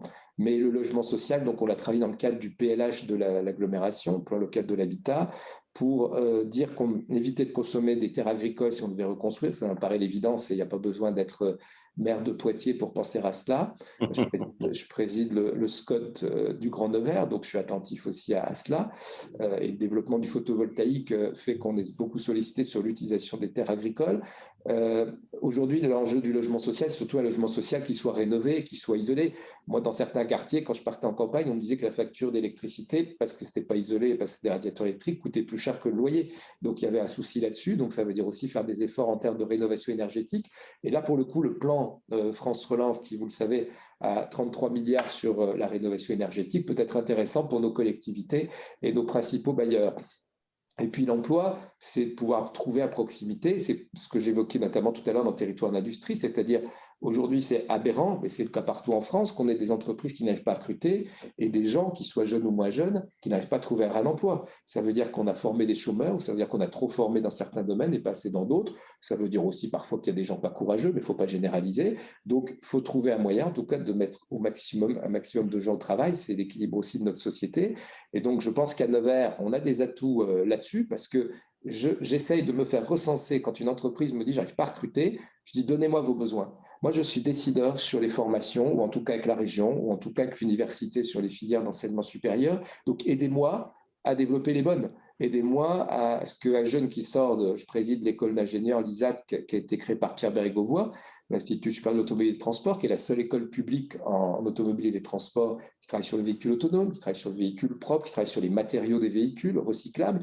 On a des jeunes qui arrivent à travailler là, on en a qui vont, je ne sais pas moi, chez Renault Sport, très bien, ou Alpine maintenant, on en est fiers aussi, mais il faut qu'on arrive à en faire rester plus. Et donc, j'ai Arcus qui travaille dans la sécurité des véhicules blindés. S'ils ont 40 soudeurs demain, ils les recrutent demain, mais je n'ai pas 40 soudeurs sur le territoire. Et je ne suis pas le seul. Donc, je vous donne des exemples très concrets. Cette harmonie, elle va vraiment dépendre des choix. Et pour qu'on fasse les bons choix, il faut vraiment qu'on les travaille avec le monde de l'entreprise. Et c'est pour ça que Territoire d'industrie est très intéressant. On travaille en partenariat et en binôme. On ne fait pas de blabla. Moi qui suis aussi chef d'entreprise, un chef d'entreprise n'a pas de temps à perdre pour des grands-messes ou des choses qui n'aboutissent pas. Donc, il faut qu'on avance, qu'on aille chercher les moyens et qu'on corrèle, encore une fois, là où il y a un manque de ressources, eh bien qu'on fasse des bonnes formations, si possible, sur le plan local. Voilà, donc avec un logement de qualité, avec des prix raisonnables, c'est le cas à Nevers, et puis une sécurité qu'on doit à nos concitoyens. L'homme restera toujours un loup pour l'homme, hein, donc je vous rassure, c'est comme les inondations, on ne fera jamais du 100%, mais on peut toujours mieux faire et apaiser un territoire. Merci, Denis. Alors, j'aimerais que vous puissiez approfondir, puisqu'on sent qu'effectivement, vous êtes mobilisé par ceci. Quelle dynamique et jusqu'où êtes-vous allé dans ces logiques de partenariat public-privé? Par exemple, je suis dedans pour un nouveau tiers-lieu. Bon, j'en ai un sur un incubateur numérique qui fait 4000 m² avec 40% village BCA et le reste pour mon incubateur. Mais là, je voudrais faire un nouveau tiers-lieu dans les anciens locaux de la BNP à Nevers. Je vais être accompagné par Action Cœur de Ville. Et il y a un porteur privé qui rachète une partie et moi, je vais installer en bas. Je suis en train d'essayer de trouver les moyens. Tout un tiers-lieu autour de la vie étudiante. Voilà, pour mettre le point Crous que j'ai enfin obtenu, pour mettre des accès à un certain nombre de services pour les étudiants, pour faire une espèce de maison de l'étudiant aussi, et puis peut-être mixer, parce que la difficulté de nos collectivités, on nous demande une maison de l'entreprise, une maison de l'artisanat, une maison de l'étudiant, une maison de ci, sauf que celui qui finance, in fine, sur la collectivité. Donc, ça ne peut pas être extensible, mais moi, je mixerais bien un peu tout cela, parce que je trouve que ça fait ressortir aussi dans des tiers-lieux que j'ai pu visiter des choses intéressantes, et donc c'est aussi une forme de partenariat privé que de dire On reprend un immeuble et le porteur privé sait que pour son équilibre économique, il a besoin que le bas soit racheté ou loué par la collectivité. C'est une façon de faire. Après, par exemple, sur le développement de l'innovation avec Orange. Donc, j'ai pris l'application Nevers Agglo dans ma poche, qui n'est pas une nouveauté parce que c'était déjà dans d'autres villes. Par contre, ce qu'on a négocié avec Orange, et ça avait été présenté à Vivatech, c'est une application qui permet d'incrémenter toute application d'un acteur privé ou d'une start-up privée. Et donc, ce partenariat était nouveau avec Orange, ce qui me permet, moi, de proposer aux gens une seule porte d'entrée. Voilà, ils ont un icône sur leur téléphone, ils vont dans Nevers Agglo, puis après ils choisissent des briques qu'ils veulent, sur le Covid, quand on est en situation Covid, sur ce qui reste ouvert, sur le stationnement. Là, j'équipe ma ville de capteurs de stationnement partout, donc les gens n'auront plus besoin d'aller dans une rue s'il n'y a pas de place, ou dans un parking s'il n'y a pas de place, ils seront là où il y a des… Voilà, c'est pas nouveau, je ne suis pas le seul à le faire, mais je le fais aussi à Nevers. Et donc, ça me permet de faire ce partenariat, parfois de négocier des tarifs de développement avec l'opérateur principal et de lui permettre aussi de tester de nouvelles solutions sur Nevers. Bon, voilà, je parle aussi du transport, puisque c'est Keolis qui a obtenu à nouveau le marché.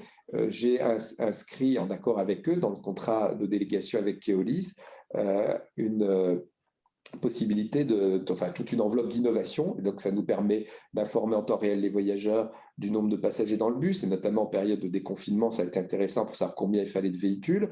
Donc voilà, on a mis la billettique sans contact au moment du déconfinement. Donc, il y a peu de villes, en tout cas de notre taille, qui l'ont. Donc, ça a été aussi un vrai service en plus. Donc voilà, tester. La plupart de mes partenaires grands comptes savent mon appétence pour l'innovation et les technologies, donc ils savent qu'on mettra forcément en partenariat des choses nouvelles, des choses différentes. Voilà, mais ça peut aller aussi sur la gestion de l'eau, sur l'assainissement, enfin sur toutes les politiques publiques qu'on doit porter, sur le développement de la culture. Là, on vient de donner un équipement culturel que j'ai rénové qui s'appelle le Café Charbon, qui va devenir scène de musique actuelle. Bon, je confie la gestion à une association privée, tout en travaillant en partenariat avec eux sur le développement d'un équipement qui peut prendre un autre rayonnement. Mais il prendra ce rayonnement parce qu'il aura aussi le soutien des collectivités comme l'AGLO, comme la DRAC, etc. Moi, ce sont des exemples, on pourra en démultiplier en fonction des politiques publiques. Une collectivité ne peut pas faire tout seul, c'est complètement inconcevable de dire ça aujourd'hui, ou alors il faut avoir de très gros moyens et des enveloppes de secours importantes, ce qui n'est pas notre cas. Merci Denis. Alors, nous ouvrons les micros. Alors, qui souhaite poser une question? Mon cher Loïc, je poserais volontiers une question concernant le concept des villages by CA que vous avez beaucoup utilisé dans votre présentation. Est-ce que vous pouvez nous expliquer un petit peu davantage de quoi il s'agit et comment Nevers s'intègre dans cette dynamique? Alors, il y en a une petite trentaine en France, je crois, 26 ou 27. C'est plutôt dans les grandes villes. À Paris, c'est dans les anciens locaux de l'UMP rue de la Boétie. Et donc, les villages BACA sont plutôt des accélérateurs de start-up.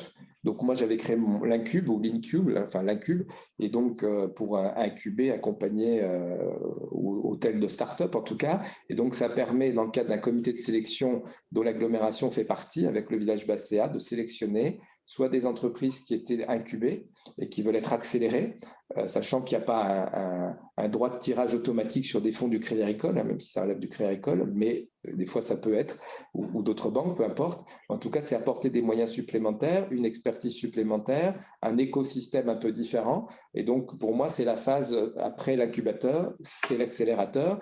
Et donc, on peut aussi ne pas être retenu immédiatement dans le village et puis d'être retenu un peu après. Puis, il faut surtout qu'il y ait des passerelles entre l'incubateur et l'accélérateur.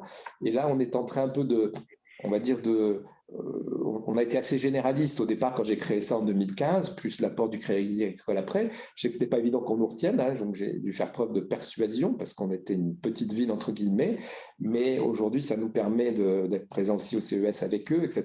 Donc l'objectif aussi c'est qu'on puisse avoir un fonds d'amorçage. Alors les régions en font, on va voir si les nouvelles régions, nouvelles moutures vont redistribuer des fonds d'amorçage, mais ce qui nous manque à Nevers, c'est un peu des business angels, alors qu'on a des entreprises aussi qui seraient parfois prêtes à investir ou à aider par quelques moyens des jeunes entreprises qui se développent. Donc, il faut qu'on soit mieux identifiés. On a décidé d'orienter un peu notre village BACA plutôt sur ce que veulent faire un peu tout le monde, mais mobilité et développement durable, parce que je voulais raconter, il y a une histoire autour de l'automobile et du cycle à Nevers.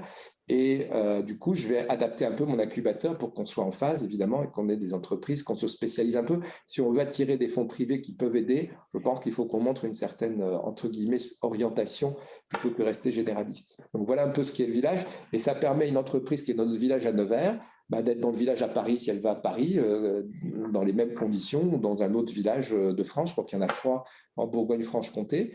Et moi, j'ai trouvé le dispositif intéressant.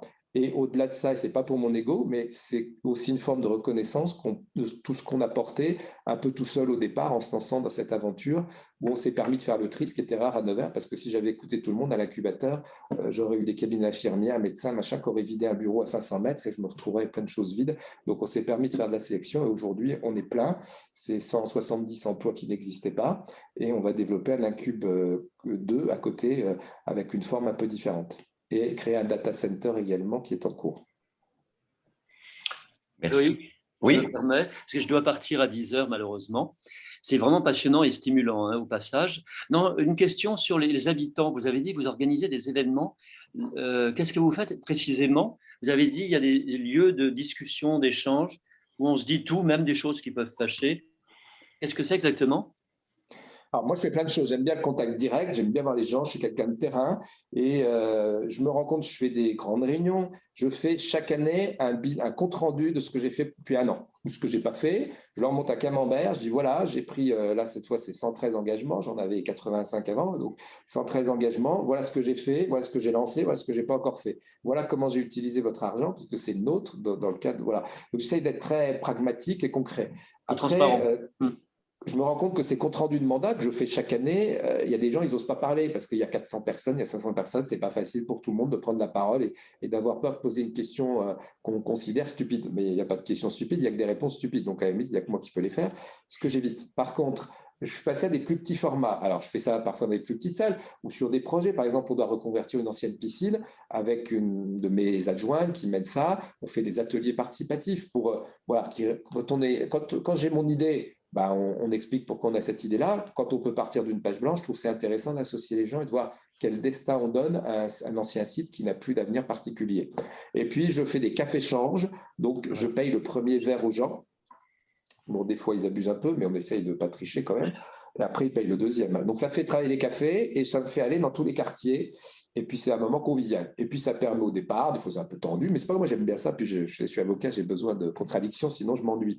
Et donc, voilà, ça permet aux gens de se lâcher. Et puis après, on discute et on explique. Et vous savez, ce dont je me rends compte, c'est peut-être une porte ouverte que je vais vous dire, mais quelqu'un au moins à qui vous avez expliqué les choses, même s'il n'est pas d'accord avec vous, il comprend mieux parce que vous lui avez expliqué. Voilà, plutôt que de se dire… quand ce n'est pas possible, vous avez dit pourquoi. Ça, c'est important. Les citoyens aiment bien ça. Quand on ne peut pas faire quelque chose, au moins qu'on sache pourquoi. Ah mais, vous savez, j'avais un prédécesseur que j'ai battu, son surnom, c'était Monsieur Oui. Il disait oui à tout, mais il ne faisait rien. C'est terrible. Moi, je dis non. Alors, des fois, je dis non, mais c'est un peu comme quand on est parent à des enfants. Hein. On n'aime pas dire non. C'est plus facile de dire oui, mais si c'est pour ne pas faire, ça n'a pas d'intérêt. Et quand je considère que ce n'est pas l'intérêt de la ville ou que je ne peux pas, je dis non, puis j'explique pourquoi. Et puis, des fois, il y a des tempêtes. J'ai dû fermer des écoles et les réunir parce qu'on avait 700 enfants en moins avec la perte démographique. Mon prédécesseur, il voulait le faire après les élections parce qu'il avait peur de perdre en disant ça. Sauf qu'on n'avait aucune école numérisée, aucune école accessible aux enfants handicapés, aucune école isolée. Donc, moi, aujourd'hui, en réduisant le nombre d'écoles, j'ai pu développer 500 à 700 000 euros de rénovation dans mes écoles. Aujourd'hui, j'ai des écoles du 21e siècle. Donc, voilà. Alors, oui, ça a tangué. J'ai même des gens dans mon équipe qui m'ont dit il ne faut pas le faire, on perd des électeurs. Moi, je dis on n'est pas là pour perdre des électeurs ou en gagner. On est là pour faire ce qu'on doit faire en responsabilité, comme dirait le Premier ministre. Donc, voilà, ça tangue un peu. Mais moi qui fais de la voile, quand il y a une tempête, après, il y a le beau temps. Donc, il faut expliquer aux gens et puis passer le cap et puis ça va mieux. Et puis, c'est pour ça que ces journées en mer aussi, là, je fais de l'individuel. C'est-à-dire qu'une personne, elle passe une journée avec moi et je vous assure que je ne lui cache rien. La première fois que j'ai fait, j'avais rendez-vous avec les syndicats à l'aglo, CGT, tout ça. Bon, ça s'est bien passé. Mais je fais ça, je lui fais vivre et c'est le merbis. Et des fois, je lui fais même, entre guillemets, décider des choses. Et ça montre à un citoyen, je le fais aussi pour les agents de la ville et de l'agglo sur leur temps de travail. Je leur propose une journée. Moi, des fois, je vais les voir dans leur travail aussi. Je ne les préviens pas. Je vais visiter parce que si je les préviens, tout est en ordre et je vois que le directeur. Donc, j'arrive, je débarque et je m'assois à côté d'un agent. Et je lui dis voilà, expliquez-moi votre métier, ce que vous faites, ce qui va pas, etc. Et du coup, j'arrive plus à partir parce qu'après, je les vois tous et ils arrivent et ils sont très contents. Donc, j'essaie d'être proche de mes agents comme de mes concitoyens. Et je pense que c'est intéressant de ne pas l'être que pour les campagnes, parce qu'au moins, on ne peut pas me dire, vous venez me voir juste pour la campagne. Non, moi, je vois les gens toute l'année sous différents formats. Et je vous dis, bon, j'avais lancé aussi ce nouveau truc, mais j'ai Amélie de Montchalin qui vient vendredi, donc je vais devoir le repousser. Mais j'ai rendez-vous avec vous. Je vais m'asseoir sur un banc, comme dirait la chanson, ou dans un quartier. Puis voilà, puis les gens vont bien savoir que le maire est là. Ils vont venir me parler en direct, sans fil, sans directeur de cabinet, etc. Il faut être simple avec les gens, être didactique et leur expliquer les choses.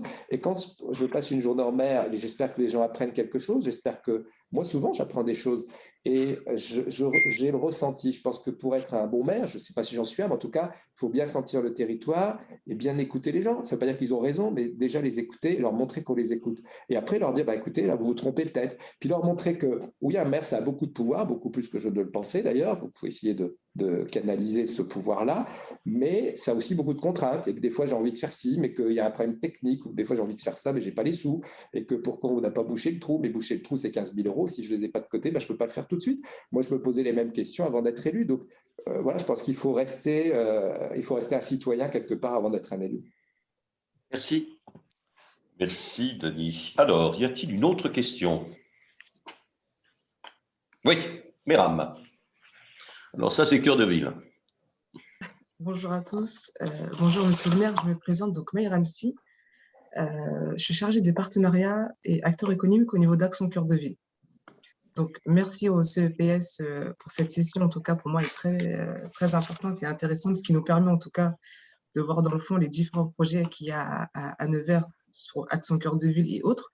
Et donc, vous avez soulevé en tout cas des points qui sont importants pour Action Cœur de Ville au niveau accompagnement. Parce que voilà, Action Cœur de Ville joue un rôle en tout cas assez majeur autour des élus et des acteurs locaux. Et vous avez parlé de territoire d'industrie. Donc, je voulais juste vous souligner que nous sommes dans une logique, en tout cas, d'interprogramme avec Action Cœur de Ville et territoire d'industrie sur le projet École de production.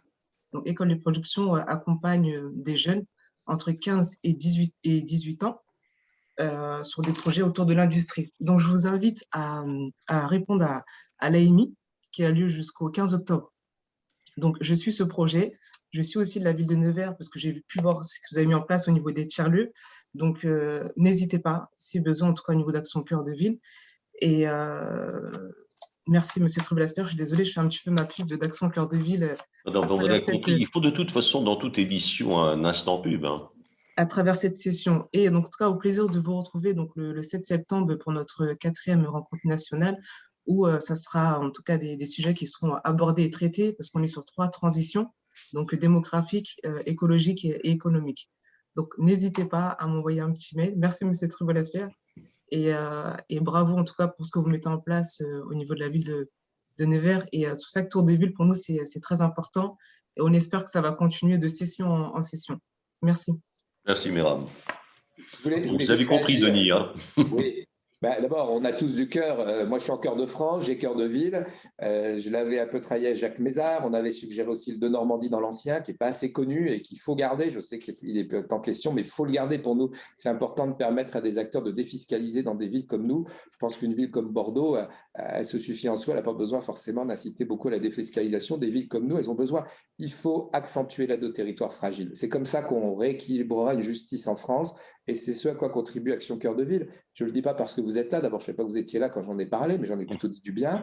En tout cas, clairement, ça m'a permis de faire des projets que je n'aurais peut-être pas pu faire à ma fin de mandat et j'aurais peut-être dû attendre. Donc, ça permet de faire bosser des entreprises, ça permet de garder des emplois ou d'en créer. Donc, je me félicite de cela. Vous le savez, Jean Castex est venu annoncer que c'était prolongé jusqu'en 2026 pour faire le mandat et c'est très bien et bravo. On espère aussi que territoire d'industrie sera prolongé. C'est important dans le même esprit. Et puis, la Banque des territoires m'a demandé une contribution justement sur le lien entre cœur de ville et territoire d'industrie, comment je voyais les choses et comment les deux projets se rapprochaient. Donc, j'en suis bien conscient que pour moi, quand je parle de l'un, je parle de l'autre. Ce sont aussi 2 piliers de la relance, il ne faut pas l'oublier pour nos collectivités qui peuvent aussi bénéficier à des acteurs privés d'ailleurs. D'accord. Non, mais en tout cas, pour école de production, je pense que c'est très bien pour une ville comme Nevers. Actuellement, il y a 15 villes Action Cœur de Ville, donc 15 écoles qui sont déjà ouvertes à travers ce projet. J'ai dîné à côté de Michel Blaiseau à Blois et il m'a convaincu, donc je vais me positionner. C'est directeur de Cœur de Ville. Merci. Merci. Alors, y a-t-il une autre question? Oui. Loïc? Oui. Bon, bonjour. Vas-y, Je vas-y. m'adresse au maire. Je voudrais savoir ce qu'il pense du développement des violences de toutes origines à Nevers. Il y a le fameux quartier du Banlay où il y a eu de violences assez importantes au mois de mars, où il y a eu des tirs de mortier contre les gendarmes et les policiers. Nevers n'échappe donc pas à ce qui se passe dans d'autres villes moyennes ou grandes. Et ceci est d'autant plus problématique qu'à 60 km de Nevers, il y a un institut européen des sciences humaines sous l'égide de l'UOIF qui est censé former des imams. Alors, je voudrais savoir ce que pense le maire de cette situation. Déjà, à mon avis, ça n'est pas lié. Ce que vous évoquez à Saint-Léger-de-Fougeray, qui est un peu plus loin que 60 km, mais peu importe, et les événements qui se passaient dans le quartier du Banlay, où effectivement, j'ai demandé à Gérald Darmanin de m'envoyer une demi-compagnie de CRS pour régler les choses, puisque nous n'y arrivions pas. Maintenant, il y a une explication à cela, et comme je l'ai dit aussi, Fréjus, qui est dirigé par un maire d'extrême droite, a eu encore bien pire. Donc, ce n'est pas forcément l'orientation du maire qui génère l'absence de violence urbaine ou l'incitation à des violences urbaines. Il faut qu'on soit chaque humble devant cela. Je le disais en tant qu'avocat, pour avoir défendu beaucoup de délinquants ou criminels, je connais un peu la nature humaine, mais on la connaît tous dans nos expériences de vie. Malheureusement, il y a des gens qui ne veulent pas se ranger à la vie en société. Mais ce qui n'a pas été dit peut-être par les médias, c'est qu'il y avait une raison à ces violences. Ça ne s'est pas manifesté comme ça du jour au lendemain. C'est parce que nous avons tapé dans la fourmilière des trafics de drogue et que nous avons interpellé un certain nombre d'acteurs. Donc, c'était des représailles à ce démantèlement d'un trafic de drogue. Et comme nous avons arrêté quelque temps après un des gros bonnets, certains sont même venus se venger en mettant le feu dans des voitures, à des voitures en ville. Alors évidemment, c'est regrettable pour toutes les victimes. Ça s'est calmé, mais ça s'est calmé aussi, je vais vous dire pourquoi. Ça s'est calmé parce que ceux qui voulaient continuer à faire leur petit trafic étaient dérangés par ces présences policières permanentes. Donc, ils ont demandé aux plus jeunes qui mettaient le BINS d'arrêter. Donc voilà, et puis aujourd'hui, je mise sur la grande rénovation urbaine pour faire arrêter ces recoins, parce que c'est un quartier où il y a beaucoup de recoins, des caves. Nous sommes en train de démolir les immeubles où il y avait des caves de trafic. Donc tout cela fait que nous allons, j'espère, par cette rénovation, contribuer à ramener de la tranquillité dans ce quartier, ce qui est déjà le cas aujourd'hui. Maintenant, ce n'est pas nouveau, il y a déjà eu des incidents dans ce quartier. C'était un quartier parfois malheureusement mal peuplé, on va dire. Donc la rénovation urbaine des logements, parce que la majorité des habitants de ce quartier veulent la paix, eh bien, on va les aider. Et je pense aussi que la vidéoprotection va nous faciliter la tâche. Même si les caméras sont cassées au début, au bout d'un moment, elles ne sont plus cassées. Nous, ça nous permet d'identifier régulièrement les fauteurs de troubles. Donc voilà comment je l'explique. Ce n'était pas un mouvement social absolu, c'était une réponse à des interpellations d'un trafic de drogue. Merci, Denis. Alors, le temps de la synthèse. Rémi. Oui, bonjour Loïc. Je suis désolé, ma caméra est coupée, mais je pense que c'est pour les besoins de la transmission. Alors, monsieur le maire, quelques mots de ce que j'ai pu retenir de vos propos en tant que journaliste spécialisé sur les questions urbaines. Moi, ce qui me frappe, d'abord, c'est peut-être un côté force tranquille que vous avez, parce que je vais y revenir là, mais votre action est quand même extrêmement forte et marquée, et en même temps, vous le dites assez calmement, assez tranquillement. Alors pour moi, d'abord, j'ai le sentiment que vous incarnez le rebond que connaît Nevers depuis les années 2010. Vous avez rappelé les chiffres, moi je les avais notés par ailleurs, entre 1975 et 2017, en 42 ans, Nevers avait perdu 27% de sa population. Et aujourd'hui, vous avez signalé quelques chiffres, mais le retournement de la dynamique de cette commune est plus important encore que le retournement de la démographie que vous avez signalé. Les achats immobiliers, les dépôts de permis de construire, les facteurs économiques, les indicateurs économiques, le nombre de créations d'entreprises sont clairement dans un sens positif. Alors, de ce qu'on entend de vos propos, l'axe principal, moi, que j'entends, c'est une volonté de… Alors, vous avez dit redonner des couleurs à Nevers, c'est bien ça, c'est une forme de revitalisation, voire de réanimation. Quand on cherche à redonner des couleurs à quelqu'un, c'est qu'il n'est pas très bien. Vous avez parlé de défibrillateur, mais enfin, ça n'a rien à voir, c'était juste pour le jeu de mots. Le fond de l'affaire, en effet, c'est que Nevers a besoin de réamorcer une pompe de dynamisme et de vie urbaine, ce qui consiste à réattirer des populations. La population, c'est évidemment des contribuables, c'est des moyens financiers pour les collectivités locales, mais c'est aussi derrière toute une dynamique de service qui vient se développer, et Action Cœur de Ville joue beaucoup là-dessus. Action Cœur de Ville, vous l'avez rappelé, on l'a dit, c'est ramener de la vie dans les centres, dans les cœurs, dans ces villes moyennes que vous appelez médianes, pour que ensuite le commerce, les services reviennent. Et alors, de ce point de vue-là, en jouant sur les points forts que vous nous avez décrits, que possédait déjà Nevers à votre arrivée, dans l'industrie, dans la ruralité, mais également dans l'économique de façon plus générale, on a le sentiment d'un basculement dans ce que vous décrivez, d'une transition, je ne sais pas comment il faut le dire, vous pourrez peut-être le préciser, parce que un peu à tous les étages, vous jouez fortement sur l'outil qui est le numérique. C'est à la fois, comment dire, jouer sur le développement d'une filière numérique, y compris dès les petites classes, avez-vous dit, mais aussi sur les solutions qu'apporte le numérique dans la gestion urbaine, bien sûr, dans le développement potentiel d'un télétravail. Vous nous avez parlé des tiers-lieux, mais aussi du déploiement de la 5G et d'un Wi-Fi gratuit partout en ville. Et puis, vous mettez ça en balance, pas en balance, pardon, mais en complément d'une action résolue sur la desserte transport, fer, route, aérien, où on retrouve encore une fois cette forte dimension de la transition vers les nouvelles technologies et l'innovation, puisque vous nous parlez à la fois de l'avion solaire ou des véhicules propres. Donc, moi, j'entends un très, très fort pari sur l'avenir qui embarque complètement les transitions actuellement en cours dans le monde, et que vous cherchez à appliquer à cette ville qui est une jolie petite ville, on va dire au départ.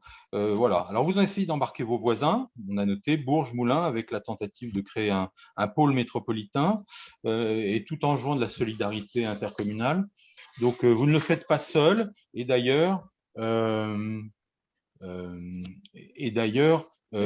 un pari. Je ne sais pas si vous m'entendez. C'est un pari où vous engagez, où vous adressez à l'État. Et vous appréciez en effet cet accompagnement des programmes nationaux dont on a parlé, Action Cœur de Ville ou Territoire d'industrie, où en effet l'accompagnement permet certainement d'accélérer. Alors votre méthode, elle est aussi frappante, je dirais. C'est que vous êtes en quelque sorte un représentant de votre ville, pas un représentant de commerce, un représentant à l'étranger. Vous avez parlé de… Vous semblez vous démultiplier quelque part. Vous parvenez même à vendre un sapin de Noël à l'Élysée, si j'ai bien compris, mais on vous retrouve à Las Vegas au CES, et donc, je dirais, au cœur de tout ce qui fait le développement aujourd'hui des solutions numériques. Alors, paradoxalement, cette méthode de déploiement international, elle est corrélée à une très grande proximité locale. Vous défendez la notion de circuit court dans les relations, avec les entreprises pour accompagner leur installation et leur développement, mais en relation aussi avec la population. Vous avez parlé de démocratie implicative, vous avez parlé de votre proximité avec les citoyens, notamment dans le compte-rendu de mandat, mais pas seulement. On aimerait bien faire un tour à la voile avec vous. En quelque sorte, voilà, la proximité vous donne de l'agilité pour déployer. Vous avez employé ce mot. Voilà. Mais, comment dire, petit bémol, on sent un peu l'impuissance des élus locaux devant des phénomènes de violence liés au réseau de la drogue. Et clairement, quand on parle de violence dans les quartiers politiques de la ville, on n'est plus du tout à l'époque où il y avait des flambées de violence d'habitants qui se révoltaient contre la situation dans laquelle on les avait confrontés. C'est plus ça. Il faudrait que cette image, au passage d'ailleurs, soit bien qualifiée aujourd'hui. Les violences, elles sont liées à des trafics qui appellent parfois, en effet, l'intervention de l'État. Voilà. Alors, pour finir, vous complétez ce basculement. Quand vous dites redonner des couleurs à Nevers, c'est aussi transformer le cadre de vie, leur donner des couleurs physiquement aussi en quelque sorte. Vous avez parlé de rénovation du centre, de la rue piétonne, de la foncière commerce qui va permettre de redévelopper des commerces au centre-ville et des logements au-dessus des commerces. C'est aussi la rénovation de bâtiments pour accueillir de l'économique. Vous avez parlé d'un cube qui se développe dans une ancienne caserne. C'était un savoir-faire dans la réutilisation de la ville qui va bien dans le sens d'une écologie bien comprise et peut-être d'une ville intelligente. Et puis, c'est ce projet que vous avez là, en ce moment, en face de la gare, de développer encore 8000 m² qui pourront accueillir de l'activité économique.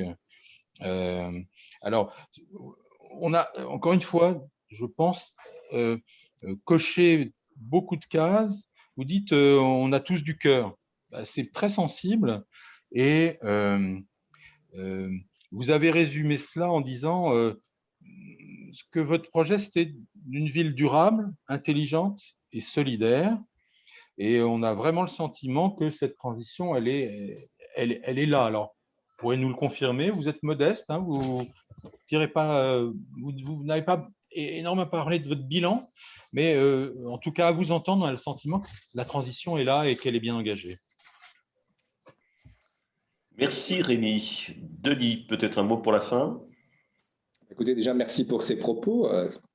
Évidemment, je les partage, mais ils me font très plaisir, en tout cas. Vous savez, je pense que la fausse modestie, l'humilité, c'est parfois de la fausse modestie. Donc moi, je suis pas là-dessus, mais je considère que, voilà, moi, je mène, mais c'est aussi grâce à toute une équipe qu'on travaille des choses. Par contre, j'ai une façon de faire qui est d'aller chercher.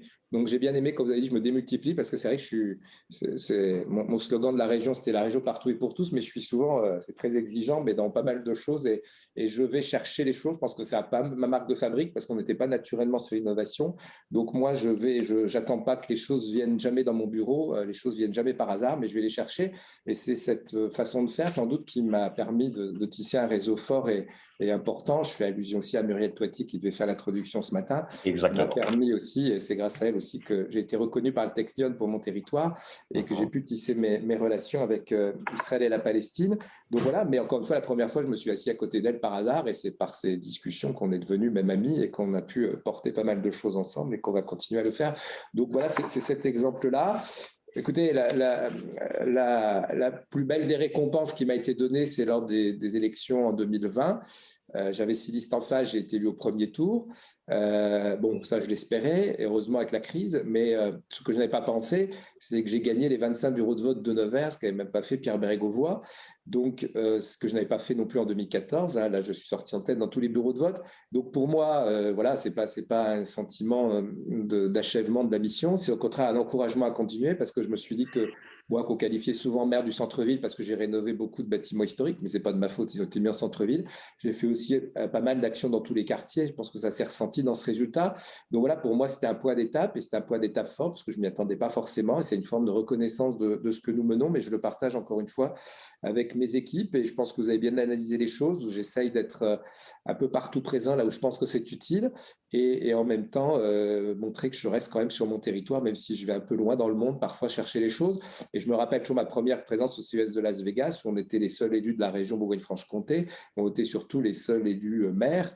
Voilà, on nous regardait un peu bizarrement, et je pense que c'est la récurrence qui fait les choses. Et je pense qu'on a vu notre sérieux et notre motivation surtout à aller chercher des bonnes pratiques, des nouveaux usages et de l'innovation intelligente pour ma ville. Et ce ressenti que vous avez, j'essaye de mettre l'innovation un peu partout dans mon raisonnement, parce que je considère qu'aujourd'hui, elle est autant transversal que le respect de l'environnement et des ressources. Et encore une fois, vous l'avez bien compris, j'essaye de mêler les deux sans avoir une connotation politique de façon absolue. D'ailleurs, si je pouvais dire un dernier mot, je pense que ma marque, c'est aussi d'avoir réussi le transpartisanisme bien avant En Marche, comme le concède Emmanuel Macron, puisque j'avais en 2013 rassemblé l'ensemble des forces politiques hors extrême pour porter un nouveau projet pour Nevers en mode objectif et réalisation, un peu comme ce que font les entreprises.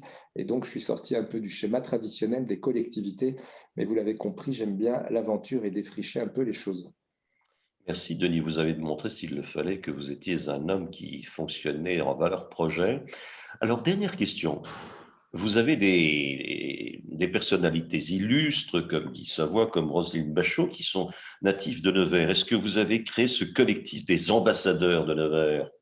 Oui, que je vais relancer, qui évidemment était un peu mis en sommeil, faute de pouvoir se réunir.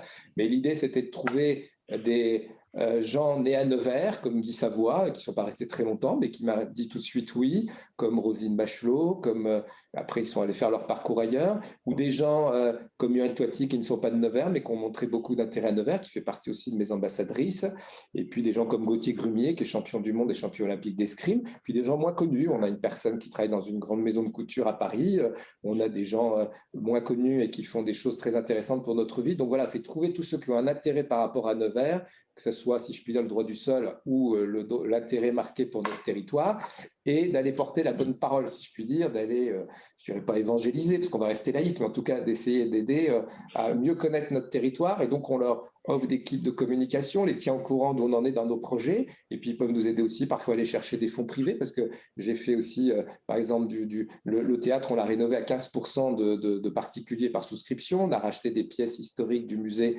par des plateformes financières. Donc voilà, j'essaye aussi de mêler dans l'aspect finance un certain nombre de choses. Et donc, ce club des ambassadeurs, on invite nos ambassadeurs en général 2 fois par an, 1 fois par semestre, à découvrir un lieu un peu décalé et puis à partager un temps convivial et à ce qui nous aide à mieux porter Nevers. Donc oui, je vais relancer un peu d'une autre façon ce club des ambassadeurs dans le cadre d'une agence d'attractivité que je suis en train de mettre en place, qui portera aussi le Civim et d'autres choses. Merci à vous, Denis, pour ce temps partagé. Je tiens à vous transmettre plein de belles choses de la part de Muriel, qui malheureusement ne pouvait être des nôtres, mais qui pense très fort à vous. Nous continuons notre coup de cœur Tour des villes. Prochaine destination en septembre, nous serons au Sable d'Olonne. Bonne soirée, plutôt bonnes vacances, bonne journée et à la joie de se revoir. Merci, au revoir.